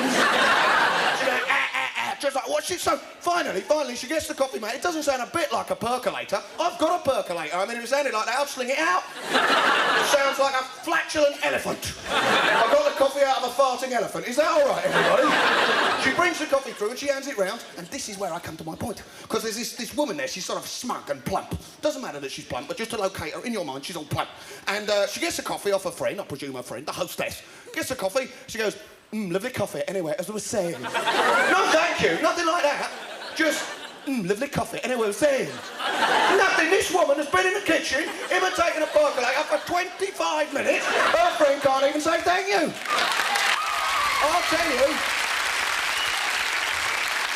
I'll tell you what the woman's doing. She's in the kitchen trying to get enough phlegm in the back of her neck to gob at the old bag. I mean, all these strange... I mean, you've got to be rude, you've got to be arrogant, nobody shares anything, nobody takes the little kids fishing anymore, it's all lovely coffee, thank you. You know, I mean, what is it about? I've lived these lies. They kind of peddle a lifestyle. I make plenty of cash, I admit that. You know, oh, Mr. Elton, you make cash and you vote and you support the national health and you've got a suit. Aren't you a hypocrite? Well, no. But I say that all these images they show us, you know, they're lies. Like, I lived on my own many times. I've lived in a bedsit. Most people have lived in flats on their own. They've lived on their own. Has it ever happened to you? You're sitting at home alone in your bedsit or your flat in the middle of the evening. There is a knock on the door. You open the door. Outside is a total stranger who says, "Hello, I've just moved in. Do you have a Diet Pepsi?" It's a pretty flipping specific request, isn't it? She's really thought about that one. So many strange images trying to tell us things are not as they are. What are Telecom doing? Who are they trying to fool? I mean, we know the phone system is knackered. I mean, he said something I shouldn't have said. We know that every time... Oh, dear, knackered finally came on a clean word. We know that every time you pick up the telephone, you get a cross line. The moral dilemma of the 80s is, should you listen in when you get a cross line? You're having a flipping boring conversation. Click. What are they trying to tell us with their adverts? That everything is rosy? That woman up in Scotland with a voice more irritating than a woman off Cat's Eyes on the Renault ad. Every time I phone my daughter in Kent, the line goes all fuzzy. Well, of course it goes all fuzzy. Of course it goes all fuzzy. The minute the daughter in Kent realises it's the old bag on the line again, she puts the phone in a bread bin. She stood up there in Scotland. Her husband's, you know, she's a lovable granny. She's got all the blue rinse and the pearls, you know, because she's Telecom's idea of a lovable granny. We know her sort. She's the sort who'd bring back hanging for shoplifting. The only person in Scotland to vote Conservative, and Telecom have got her in the adverts. And there she is, stood in her kitchen, in her sitting room in fact. There's the old man behind her, her husband. He's obviously dead. I mean, he doesn't move. All weekend, he doesn't move, stretched out on his sofa. He does not move. And suddenly, I ask you, when you ring up and report a fault to Telecom, what happens? Do they send a couple of juggernauts with motorcycle outriders round? No, they do not. Nothing happens at all. Nothing happens for 3 whole weeks. Nothing. Until you finally are forced by starvation out of the house to buy a box of cornflakes. You get back. 5 minutes later, there's a card. We called. You were out. Naff you. And I know some of you are thinking, he has shaved his beard off. This is not true. I make the same claims for my beard that the government make for the National Health Service. I swear it has not been cut at all. In fact, it is longer now than it has ever been before. Ladies and gentlemen, we were heartened this week to see the government taking notice when the pensioners complained finally about the state of the NHS, and it was a complete coincidence that it happened to be the Queen Mum that did it. Now, Queen Mum is going to have to watch it. Sorry, everybody loves you, the old lovable granny, but they don't like dissenters, no. You're not allowed to disagree with Mrs Thatch these days. Watch out, look what happened to Kenneth Baker this week. It'll happen to you, Queen Mum. The headlines will change from Britain's most lovable granny to loony left-wing whinger. You can see the front of the Sun. Shut your face, you mad old bag. They'll dig up a scandal on you. They'll dig up a scandal. They'll say, we ask why loopy health service knocking pensioner Liz spends all her time around stables. That's what they'll be saying. They'll say, leave our angels alone, Liz. Stick to the gin and the horses. Sex has been in the news this week, we notice, and as many women involved. Fiona Fullerton has been blabbing to the papers about having an affair with an unnamed Tory MP. I quote, unnamed. Now, this is incredible. Things are moving on. I mean, I know Mrs Thatch doesn't let them have personalities or ideas of their own, but I thought at least they could have names. Hello, Fiona. I am Tory MP 156. Could I have a bonk, please? Fiona has been teasing us with little clues about who the MP is, and one of the clues she's given us is that he is talented. Well, that narrows the search down a bit, doesn't it? Certainly not anybody in the cabinet, that's for certain. Fiona has said that part of the reason for the affair was she was anxious to learn, and that he told her everything he knew about politics, which obviously left lots and lots of time for sex. Politics, dear? Oh, I just do what Mrs Thatch tells me to. Can we try doggy-doggy tonight? Is that all right? Sex has been a part of the news. It's always been a part of politicians' lives. We learned from the USA this very evening that bonking Gary Hart, the presidential hopeful, has pulled out. And also, he's not running for president anymore. Oh dear, bit of a knob gag there, double entendre. Not too sure. Suddenly the alternative pose slips away and a little Benny Hill leaps out onto the stage. Down, boy, down. Nothing wrong with a bit of family humour as long as it's properly placed. There you go. So, ladies and gentlemen, Gary Hart, then we see another politician who is shortly to withdraw, David Steele. Oh, he came up with a stirring one this week. I'll tell you, this is absolutely true. When he was trying to surge the third force in British politics, he talked about a 3-year sprint for power. A 3-year sprint. Nice one, David. You could go into sport. You'd be the next Eddie Edwards. We'd be loving you. You make your own record. And if you know sport doesn't work out for you, try a bit of politics. The final person, I talked last week about the greatest living English person being Ian Botham. It is not, of course. We know that Richard Branson is the greatest living English person. And he's been back in the news. He's always in the news. He's always getting on the news. I can't say any brand names on this programme. If I say I have to clear it with the lawyers and lie and cheat and everything. Oh, Richard Branson wants to get Virgin on the telly for 5 minutes. All he has to do is go on an adventure holiday. He is always trying to get across the Atlantic. I mean, he was trying to get across the Atlantic in a hot air balloon. Then before that, he was trying to get across the Atlantic in a motorboat. This man owns a transatlantic airline company. Does he know something we don't know? You get in a plane, I'll take the balloon. I'll see you in New York if you make it. This week, Richard Branson has been there because he is worried about the state of intelligence and literacy of his staff. Literacy. So he's introduced tests for the 3 R's. He wants to find out about their literacy and he's going to test their knowledge of the 3 R's. The one R they've got plenty of knowledge about is the one in arsehole. Nice one, Richard. Now, please, I'm only having a little joke, Dickie. Don't stop stocking my albums in your shops. Thank you very much indeed.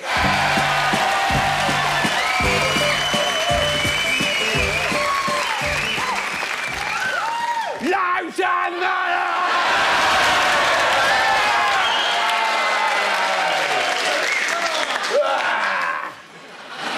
Put a bit of work for old Stavros, haven't I? I've got old Lance out the back, pebble dashing a bog.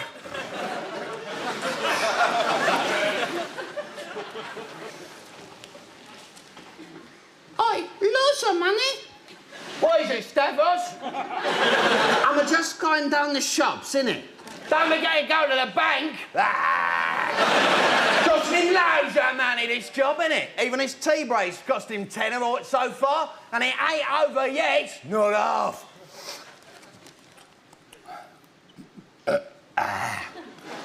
Load of old bollocks, this new look star, innit? Where's the tits in it? It's all politics, innit? I don't like that politics. It's all a bit political, innit? No, a bunch of nutters, all that them politics lot, especially that communist. I don't like them communists. I don't like them, you know, all that Ken Livingstone, Norman Tebbit, all that lot. I don't like them because I've seen communism firsthand, haven't I? Me and Lance, right, we gone out of Berlin, didn't we? Saw that Berlin Wall, I'll tell you, brought tears to our eyes. Tears to our bastard eyes. All over the place it was. Cracked plaster, no damn course, lousy pointing. Well, luckily, right, we bought our gear, hadn't I? I said, Lance, get your gear on, mate. We was up on that wall, bosh, shum, bom, bom. Had the whole thing redone in the afternoon, didn't we? All magnolia'd up. Loads of rubles. I tell you, you won't get none of them East Berliners escaping to the West over that wall no more. No bleeding way. Anyway, it's not called a Berlin Wall since we done it up. It's called Smooth as a Baby's Bum Wall.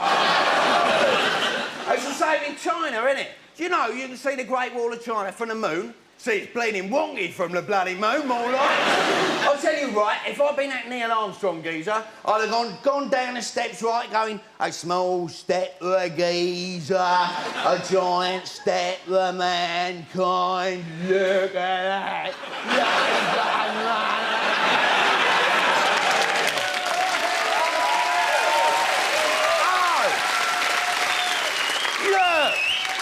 There's the Earth. Blimey, that wall looks a bit wonky. Lance, get back in the Sputnik. We're going home. There's a wall to straight. That's your communism for you, isn't it? Wonky bleeding walls. I'll tell you, if that Karl Marx geezer was still alive today, I could prove to him communism don't work. I'd say, Marx, wanger. Shut him up, wouldn't it? Shut him up there. Now, they're all nutters in politics, aren't they? I wouldn't get involved in that game.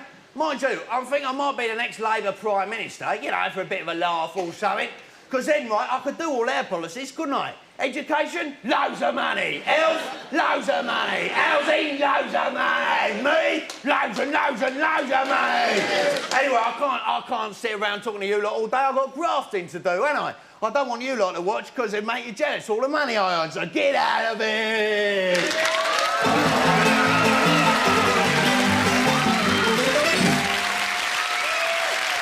Right now we're going to dig something very different. This guy, Shimano, this guy is real good. One of the driest line writers I ever heard. Everyone a winner. Please welcome Michael Redmond!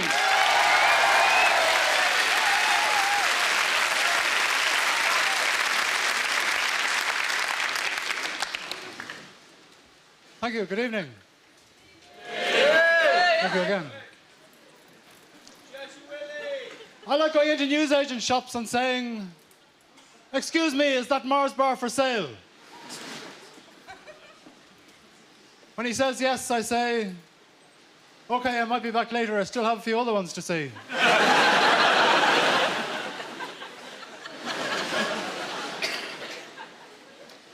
I like ringing up bookshops. When they say, "Yes, can I help you?" I say, "No, I'm okay, thanks, I'm just browsing."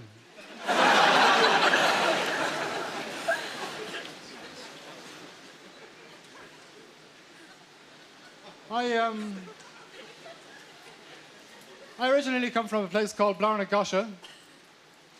It's a small village just outside Ireland. I remember family evenings around the fire, my father fretting about the coming harvest, my mother consoling him because he was a chartered accountant who didn't have to worry about that sort of thing.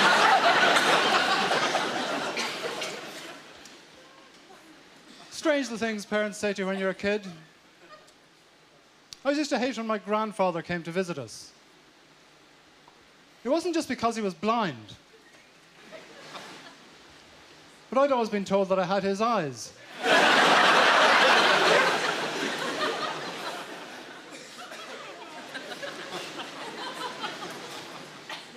I remember when my grandfather died. He actually died in his rocking chair. I was only a kid at the time. Didn't realize the whole thing would keel over by climbing on the back of it.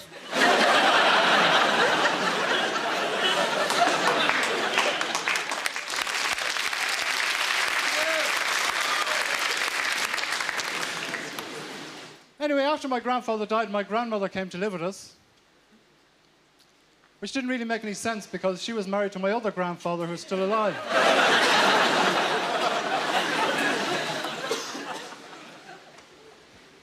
I used to have a little dog, but he lived in Wales.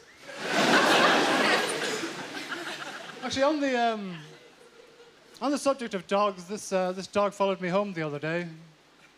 I checked his collar tag. It read, Patch, phone 6479182. So I entered the house and rang the number. I said, do you have a dog called Patch? This woman said, yes, he's been missing for 2 days. I said, okay, I'll try again tomorrow.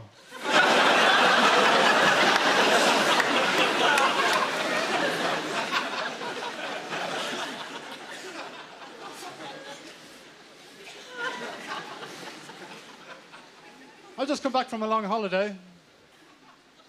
I went around the world. It was all right for a holiday, but I wouldn't like to live there.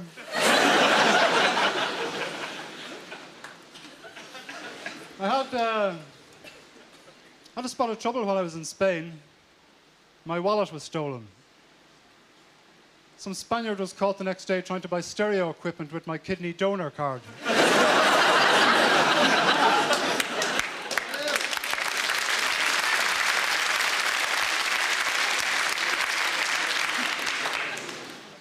One thing I learned while I was staying in a bed and breakfast in Bulgaria: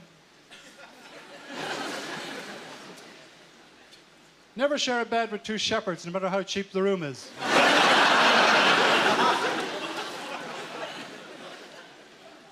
Sometimes it's hard to figure out what life is all about.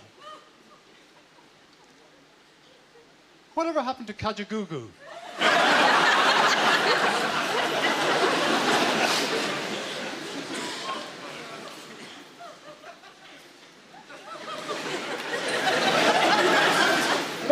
man this morning. He said, "Did you notice the heavy fog last night?" I said, "No, nothing wakes me."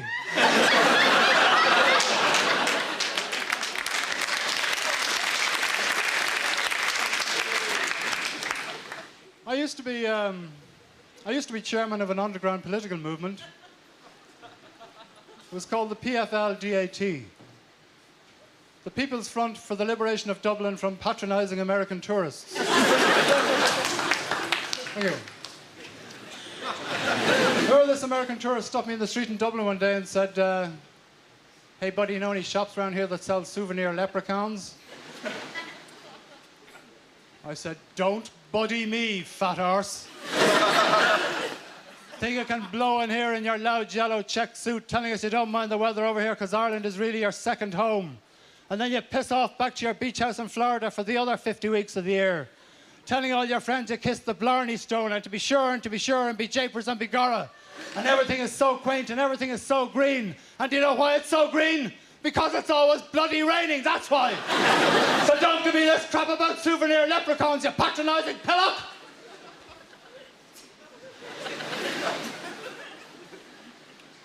No, I didn't really. I said to the shop just round the corner. You can't miss it.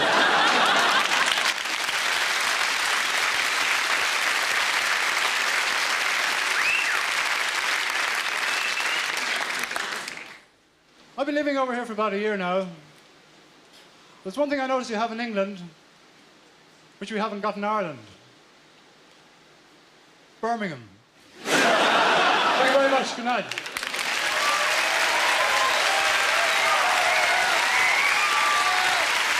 We're going up to our Edinburgh bar to hear that never-ending conversation, but the location in the bar has changed. Please welcome Donald and George.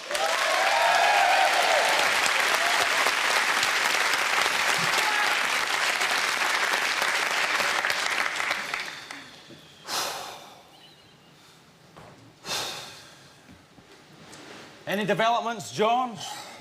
No, no. Yourself? Nothing whatsoever. It's difficult when you're trying to perform in front of another. Even someone I know as well as you, you know.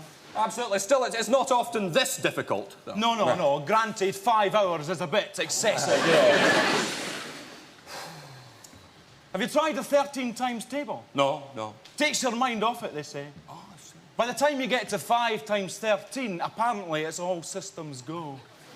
Presumably that's why they don't teach the 13 times table at school, then. Yes. Mayhem. They couldn't risk it. Classrooms awash all over the land. Must be difficult if you're good at maths, though. Huh? I mean, for some, the 13 times table isn't a problem, you know? Piece of piss, as it were.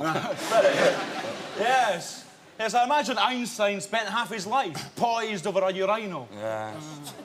Makes you think, eh? But for an extra pint at 11 o'clock, we may never have had the theory of relativity. True enough. Sandwich, George? No, thanks. No, thanks. I've still got my pork pie here. Yes, well, I presume our dates will have left by now. Yes. Another chance gone. Yes, and me here with my hair all specially parted.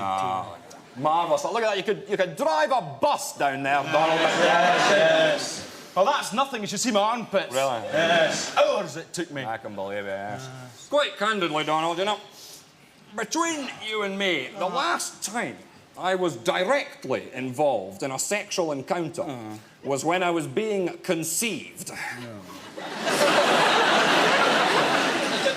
Yes. What about you? Much success recently? Well, I had a brief foray into spanking with a nurse.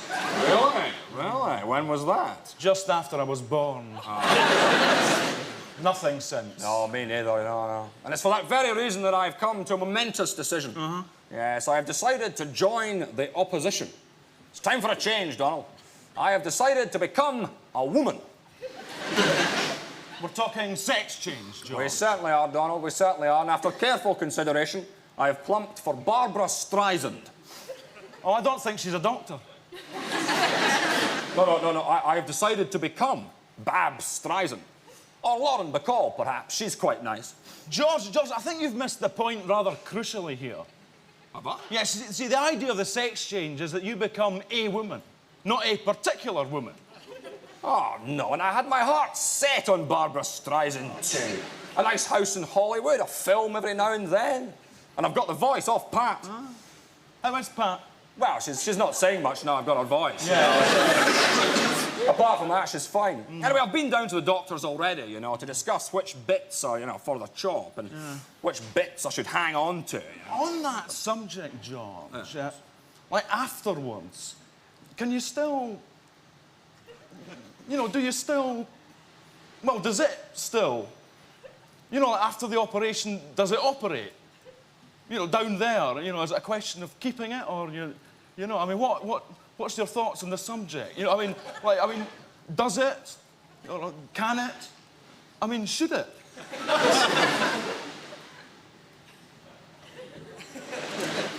Oh, I think so, Donna. I think so. Yes. Oh, well, I don't know about you, but I'm going to go home and give it a try. Yes. At least at home it's safe to take your tackle out, isn't Absolutely. it? Yeah. Ladies and gentlemen, you see before you, it changed, man. It's not just because I've had the beard, but something has really changed in my life. I finally passed my driving test the 3rd time. I passed... No, it's no big deal, actually. I passed it twice before. I just like being ordered about, that's all. They do order you about. They are little Nazis down there. Oh, the driving testers. It is actually, at the moment, Kurt Waldheim is currently denying that he ever used to be a British driving tester. I think it's in the Department of Transport rules that you've got to be a really nasty person. They're probably all right at home. They're probably at home, they're stroking a gerbil and doing a washing up, and they stroll off down the test centre whistling a happy tune, but as they get closer, the legs begin to stiffen and the arm comes out. By the time they get there, they're ready to kill. And they're going to kill me, because I'm sat there. We're all sat there for our tests, all us little farties there. We all are, all staring and all farty, and I'm the fartiest of them all. And everyone else is, I'm 28, and everyone else is 7 flipping teen. They're all thinking, that left-wing brat off the telly took a long time to take his test, didn't they? We're all going to pass first time. I passed first time, actually. I know you did. Yes, I passed on the morning of my 17th birthday, actually. Daddy used to take me down the aerodrome and do a lot of driving in the tractor. Ah! And I'm sat there and I know I'm going to fail. I'm thinking, none of you little past your 17-year-olds, you can't see over your zits. You do an emergency stop too fast, your face will explode. I've got no chance. If you're 17, you pass first time. 17-year-olds, pick up your certificates at the door if you've got enough acne. Ben Elton and a woman who fails every year and gets in the Daily Mirror for failing 47 times, get out to your cars. So out they come at exactly 4:30. And a little posse of driving testers enter the room with their clipboards. They move in a group just so that nobody can beat them up. They've pissed off so many people. And they look round. Elton. Hello, excuse me, that's me. I'm sorry. Yes, it's me. I'm sorry. Excuse me. You are gonna fail. Get out of your car. Memorise that. Tell us that number plate. Don't worry, you probably memorised it already, you cheat. In the car. Clunk. Right. Do exactly what I say. I'm thinking, oh, this is getting a bit kinky now. I wish I'd worn my rubber knickers. I'm thinking, maybe if I let him spank me, he'll pass me immediately. I don't know. We're driving along. He says, right, when I slap the dashboard, I want you to respond in the manner as if a young person has impetuously and irrationally rushed out into the road. I say, fair enough. He slaps the dashboard, I shout, oh my God, inner city riot, petrol bomb, he'll scratch my Volvo and accelerate to 120 miles an hour. He says, all right. You're in. You're obviously a nasty enough person. They do not teach you, ladies and gentlemen, the real skills you need, all this mirror signal manoeuvre, the real skills you need in Britain. The minute you pass your driving test, you've got to have certain skills. They should teach us them. I mean, every driver in Britain does them. I'd like to see a bit of the test where the test instructor turns to me and says, now, Mr. Elton, I want you to wind down your window very fast, poke your head out and go, get some glasses, you blind bastard! That's what you've got to learn to do, you see. There should be a section of the test on deniability, because no one has ever admitted to anything in a car. They never admit to doing anything. It wasn't my fault. I didn't do it. Did you see the way that... What a prat. Did you see the way that prat drove? He's driving the wrong way up the motor. Look at all those prats. They're all driving towards me. What a... It's not my fault. I mean, you drive off the end of a pier. How the hell was I supposed to know the sea was there? It is not my fault. Why is it that people turn into idiots the minute they're behind the wheel? Especially blokes. The minute they're behind... I think it's because they're very disappointed, because they always thought that their cars would be a kind of penis extension. That's what they wanted, you know. Wanted cars to be a penis extension. I don't know why. You look a bit silly with a Peugeot on the end of your knob, but there you go. Take your breath away, that's for certain. Anyway, so there's a number of things. There's a number of things that are there to ruin your life once you drive, ladies and gentlemen, to mess up your lives. Like you can't get a decent meal these days if you're out on the road. You used to have a calf, you take potluck. Maybe it's all right, maybe it wasn't. These days there's only two. There's a Little Chefs and there's a, what's the other one called? I think they're called Unhappy Vomiters, right? They've got a sort of logo. It's a sort of happy, jolly, round head, you see, and the bloke's kind of poking at his mouth, you see. He's trying to make himself throw up after he's just eaten one of the meals, you know? All these signs you see beside the motorway. No point to them. It's just a sign. It says, BBC Radio God knows where, 10,000 million kilohertz VHS. Well, very useful. Definitely got a tune to that one. Sounds very exciting. I'll put it into reverse into that juggernaut to get the coordinates of it. The one thing on the road, ladies and gentlemen, that is there to ruin your life, of course, everyone talks about them, bollards, but I must have my say. I was on tour all last autumn. It got so I couldn't get to my bedroom at night unless the tour manager put out a load of orange cones to show me the way. There is no correlation between the number of bollards and the extent of the roadworks. None whatsoever. In London, we could have a kind of tin triangle all bent and kicked to the side of the road. It is guarding a 40-yard chasm with a tube train in the bottom. On a motorway, you can crawl past 35 miles of contraflow and bits of bollard, and in the middle, there is a wheelbarrow on the hard shoulder. Nothing else, nothing going on. Just people running up and down. 3 lanes of motorway, and suddenly there's just loads of motorway maintenance vehicles going up and flicking the V's because they're allowed to drive up the motorway and they've got it to themselves. What are they doing? There's no work going on. Just driving up and down. I'll tell you what they're doing. They're going to the back of the queue, picking up the bollards, taking them up the front and putting them down again. That is what they're doing. What is ladies and gentlemen, the sign for roadworks on the motorway is this. It's a triangle with a person digging. Why? Why? Have you ever seen a person digging beside a motor? It's just there to remind you what one looks like.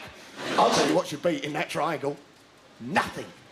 Nothing at all. An empty triangle with bugger all in it. And underneath, the word end. End of bugger all. Bugger all is over. There is no more bugger all. You may now proceed on your way for 300 yards or just enough time to get in the second gear and bugger all will start again. And they really trash with your brain. They think, how are we really going to ruin their lives? How are we going to make them sit sweating, wishing that we had a decent train network so the roads wouldn't be so crowded? How are we going to sit? How are we going to really break their hearts after they've had their hernias sitting in a queue breathing petrol fumes? I know. Let's have a little sign at the end that says, sorry for any delay. It's not good enough. An apology is not enough. We want to see the head of the bloke that designed the system nailed to the final bollard. Now then, ladies and gentlemen, one of the great pleasures of Friday Night Live is being able to introduce people to great new comic talent. So please welcome Lee Evans!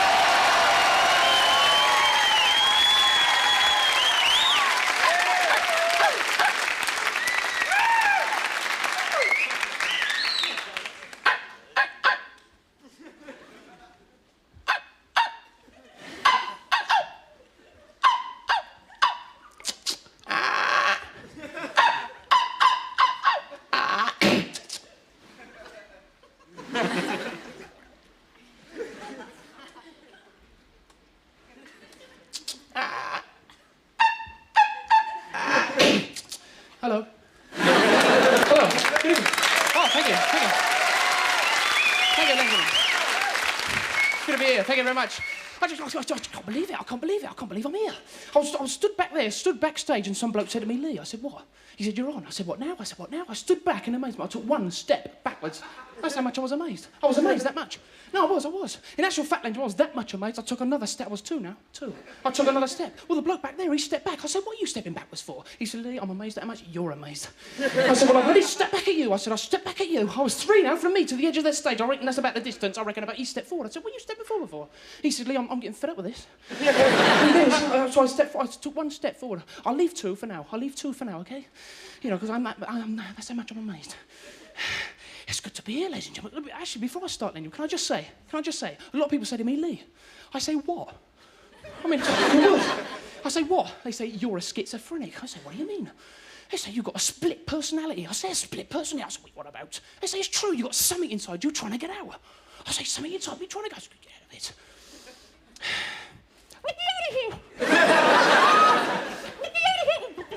Shh. I'm fine.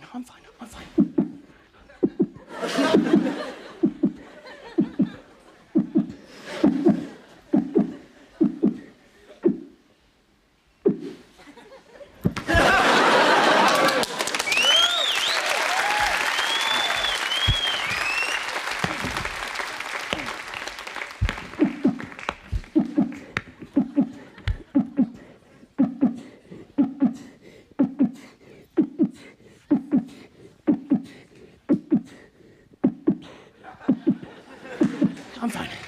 Right, thank you. Thank you very much. Thank you. Very nice of him. Do you want my shirt? New shirt, new shirt. I'm trying to get back to nature, you know what I mean? My clothing. I'm trying to get back to nature. Like, my shirt is horsehair lined, special shirt, special shirt. Trouble is, if I tear a sleeve off of it, I have to have it shot. And my shoes, like my shoes. Can you see my shoes? Octopus, new shoes. Octopus skin shoes. Octopus skin. Yeah, look.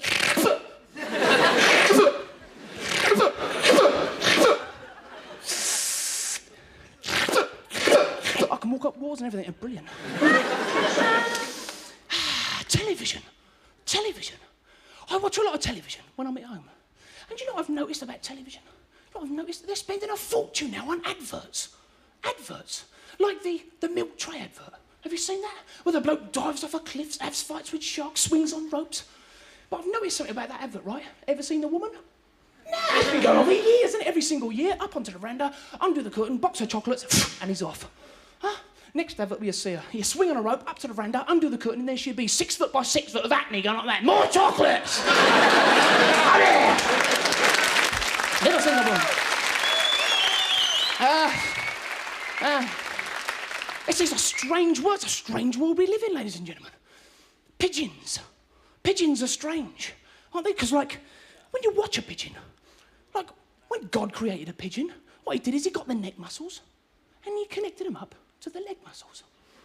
I think he had a pretty good laugh, didn't you? Because, like, every time a pigeon walks, it's like that. Have you ever thought the agony that a pigeon must be in every single day of his life? It's true. I've got this image of this pigeon sort of flying home at night, opens the door and goes, "Oh, my neck! Oh!" And there's the wife and the kids going, "Yeah! Oh!" Must be an agony. But they're sort of friendly. I know they come up to you and everything. Come on, come on. And you sort of look at the pigeon and the pigeon's looking at you. And you're thinking, "Oh, you're lovely. A lovely creature, aren't you?" And the pigeon's probably thinking, "I think I'll go up and shit on his head." Because that's all they do. They just dump on everything. You could be out there washing your car. All of a sudden, the pigeon... I've learned a really good trick, right? What you do is you get the sponge, dip it in the bucket and go... But they've learnt around our way, they go like that. Cheers. Oh,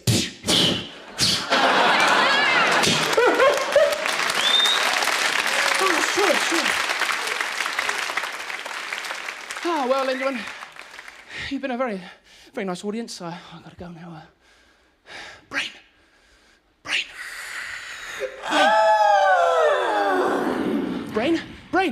Brain, wake up. Yes? What's the matter, Mouth? Could you send something down, please? I want to go now. Okay, yes, I'm sending something down now. Okay, I'm cheers. sending it down now. Send it Here down. it comes. I'm sending it down. Send Here it it comes. It's coming down. I'm sending it down Cheers. now. I'm sending it down to the stomach now. Stomach, are you there? Stomach, are you there? I've got it here, I've got it, and I'm sending it up. Here it comes, I'm sending it up to the mouth now. Here it comes, it's coming up, it's coming up. It's in the chest, it's in the chest now. Here it comes, it's coming out. It's in the chest, it's coming out. Xylophone.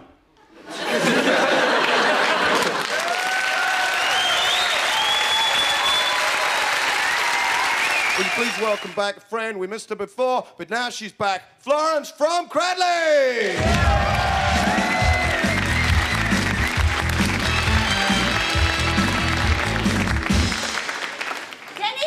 Dennis, while I'm doing this, go down the chemist.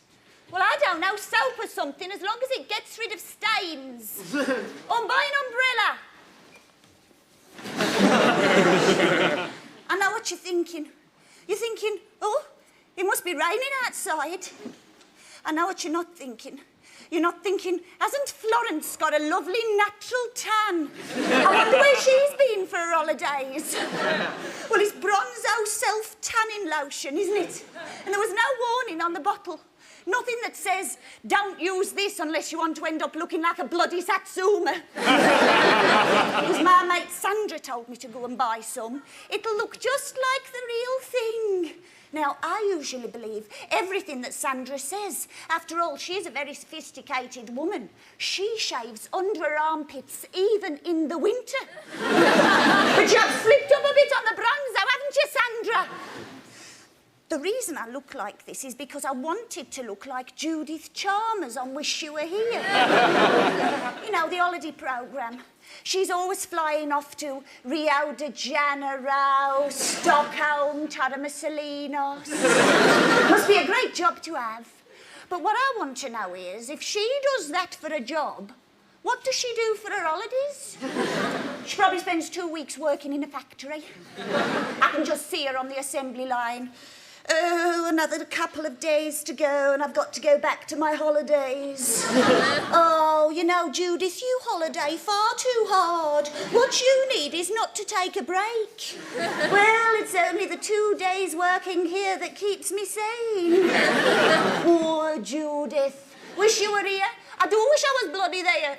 And this week, on this week's show, we had Annika Rice going off to a health farm. Can you imagine it? Yeah, I'm lying there, right, in the grounds of this sumptuous health farm. You've just had your swim and your sauna and your carrot juice and your 2 prunes. When suddenly, an helicopter lands on your head and this stupid cow in a tracksuit jumps out screaming, "Is this the health farm? Is this the health farm? Have you got a cow for me?"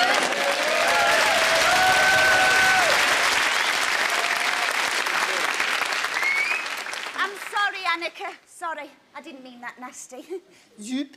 Do you know how much it costs to go to these places? Well, basically, you'll pay about £500 a day for one of these. Oh, sorry, I'll hold it there so you can see it clearer. So why bother?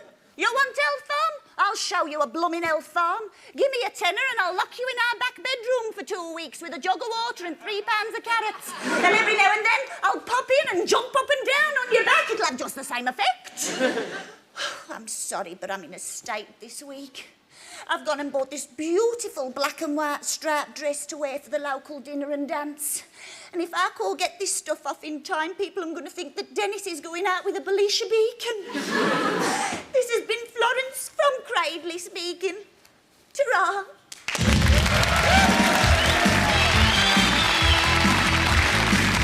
Ladies and gentlemen, now, I have to be honest with you, ladies and gentlemen. I must tell you the truth. I nearly didn't make it to the show tonight. I nearly did not get here. I almost got flummoxed at the very start of leaving my home, you see. It happens every week. I leave my house. Oh, yeah, by the way, I've got a house here. I own a house. Oh, my God, the hypocrisy of it, screams a certain newspaper. Calls himself interested in a welfare state and he's got somewhere to sleep. What a hypocrite. He ought to sleep in a cardboard box. If he says he supports the National Service, why doesn't he cut his head off and kill himself then? Anyway, as I was saying, I left my house. Well, I couldn't leave my house, see. I have this problem getting out of the house. Every time it's the same. That's why I never nearly get to the show. Because what happens is, I do the same thing you always do when you leave the house, you know. Turn off the kettle, as you do, check it at the plug, turn it off. Then you think, well, maybe I better just go and turn it off again.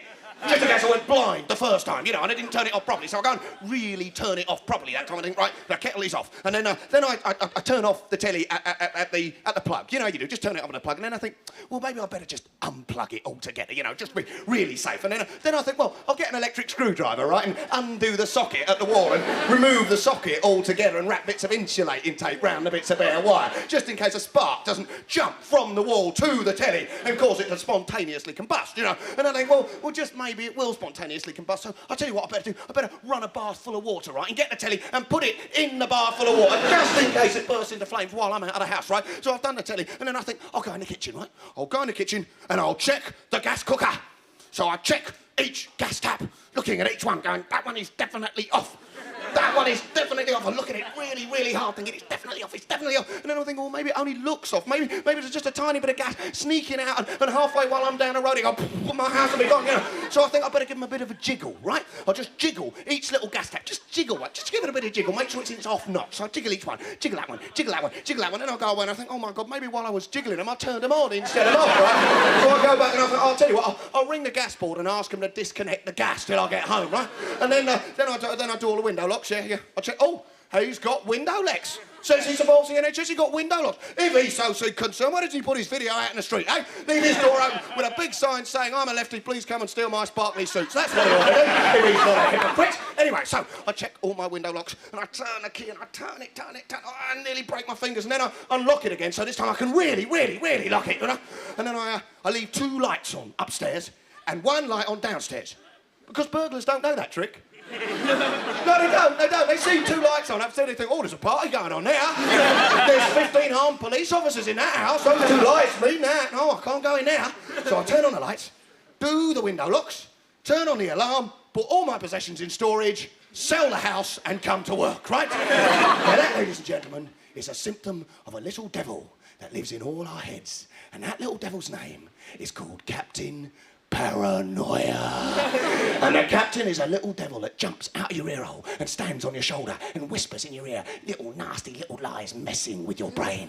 And the captain is with us at all times. Captain Paranoia. It is the captain who is with you in the middle of the night, in the darkness of the night, at midnight, when you're lying in bed awake and you hear a distant creak. It is the captain who jumps out onto the pillow and goes, well, bugger me. Didn't that distant creak sound exactly like the stealthy footfall of a mad axeman? So you pull up your blankets, because then you're safe. I mean, that's a great theory, isn't it, eh? I mean, your average axe is bound to bounce off a synthetic duck-down duvet, no problem at all. The captain is with us at all times. Every form of life, beware the captain. Beware half-medical truths. I've been told a few half-medical truths. I've been told that if your hands ache, it could be the sign of a stroke. You could be about to have a heart attack. So every time I had a little ache in my hand, the captain's going, you're going to die. You're going to die. You're going to have a heart attack. You're going to have a stroke. You're going to die. Your hands are aching. I'm saying, Captain, I just slapped my hands in the door. He says, it doesn't matter. You're going to die. You're having a heart attack. You go to the doctor, you say, oh, I've got this strange lump in my mouth. He says, it's a Fox's glacier mint. The captain's going, no, it's not. It's cancer. It's cancer. The captain is with you at all times. There are in little things, ladies and gentlemen, the captain is with you. You are walking along the street. On the other side of the road, there is a police officer. The captain is going, you look guilty. You look guilty. Don't know what you've done, but you must have done it, and he knows because you look guilty. Guilt is the root of Captain Paranoia. If there's a murder in Outer Mongolia, I'm thinking, oh, I hope nobody thinks I did that. You go to a supermarket and you forget to pick up a shopping basket. You get one item in your hand and the captain's going, everyone thinks you're nicking that. You have to hold it up at arm's length, waving it around like that, saying, I am not going to steal this item. I have every intention of paying for this item. The captain has a surreal sense of humour, ladies and gentlemen. A surreal. He must take drugs. I think Captain Paranoia takes drugs. Because if you're ever in a church, at a friend's wedding, and you're sitting in a pew, and the vicar says, does anyone have any reason why these two should not be wed? The captain's going, ugh. Wouldn't it be awful if you said something now? You'd regret it for the rest of your life, wouldn't you? It'd be the most terrible thing you ever did. You'd have to kill yourself. It'd be so embarrassing. I'm going, Captain, I'm not going to say anything. Shut up. You might go mad. You might go mad and say something. You have to kill yourself. It's so embarrassing. The captain is with us at all times. He is a social animal. He loves to mess with our social aspirations. So you go to the party. On your way, you go to the off-licence, pick up a 4-cat of beer cans, and you pick up the captain with them. And when you get to the party, you're wandering around with the captain going, oh, you're being really boring now. Everyone thinks you're being boring now. The girls don't fancy you. You look a right ugly prat. What a stupid pair of trousers. You're being boring. But worse is to come. It is the captain who wakes you up in the morning after the party, standing on the pillow, waking you up through the worst excesses of your hangover. Go in. Go on. Wake up. Come on. Wake up. Right. Now. What the flipping heck did you say last night? So you have to ring all your friends going, oh my God, what did I say last night? Was I being embarrassing? Was I being a total prat? Was I being embarrassing? And their friends say, you being embarrassing? What about me being embarrassing? Because all their captains have been talking to them going, you were being embarrassing. What did you say last night? And suddenly what was a memory of a very happy party becomes a whole load of little whinging farties going, oh my God, nobody likes me, everybody hates me, nobody likes me. The social aspect of the captain is even worse than the guilt aspect. The captain knows that we all desire friendship. We all want to be loved. So on your birthday, the captain jumps out of the window and strolls happily up the road with Posty and squeezes himself through the letterbox and flops down on the mat with the rest of the cards. Go in. Go on. Count them. Count your flipping cards. Not very many, are there? Only from your family, and they don't count, do they? That's because nobody likes you, Ben. Now, the captain has been with us since the dawn of time. There has never been a part of human race when the captain's phenomenon has not been with him. Phenomenon, you tried saying phenomenon on live television with a man trying to wind you down. There has always been a part a part of us that the captain has been there since the first Neanderthal person strolled away from his cave thinking, oh my God, did I roll the stone in front of it or not? I just can't remember. We've all been paranoid. Julius Caesar only invaded Britain because he thought everyone thought he had a small dick, you see. You know, statues, the Roman statues, tiny little dicks. He thought, I better invade Britain. He think, I've got one of those, you see. When Abraham Lincoln delivered the Gettysburg Address, the finest piece of political oration in history, he turned to his wife after and said, do you think people liked it? I'm not sure. I thought I was being a bit of a prat, really. I thought I was being boring. I mean, Juliet killed herself for the love of Romeo, and Romeo's going to his mates, I don't think she loves me. I really don't. Not really loves me. The captain has been with us at all times, but ladies and gentlemen, things have changed. Because the captain used to have so many fears to put on our shoulders, so many things to whisper in our ears. Oh, he had loads of... I used to worry about nuclear war, and the captain would make it worse. He'd say, yeah, and what's more, I read a book. Apparently, if you're within 1 million miles of the epicenter, your eyeballs get welded to the back of your skull, and that's true. But now, the captain doesn't worry with the little paranoias that he used to give us. He used to say, apparently, if you go to the toilet, it makes you infertile, and that's true, but not anymore. No, the captain has the big one now. The 1980s are the best time for Captain Paranoia. This is his dream time, because for the last 18 months, every little captain on every little shoulder has been whispering in every little ear, go on, go on, go on, go on, go on, go on, go on, go on, analyse, analyse, analyse every last kiss. Every little snog, every tiny, farty little grope you ever had. Because maybe, just maybe, showing your dick to Cindy Smithers behind the bike shed for half a crown in 1966 could have given you AIDS.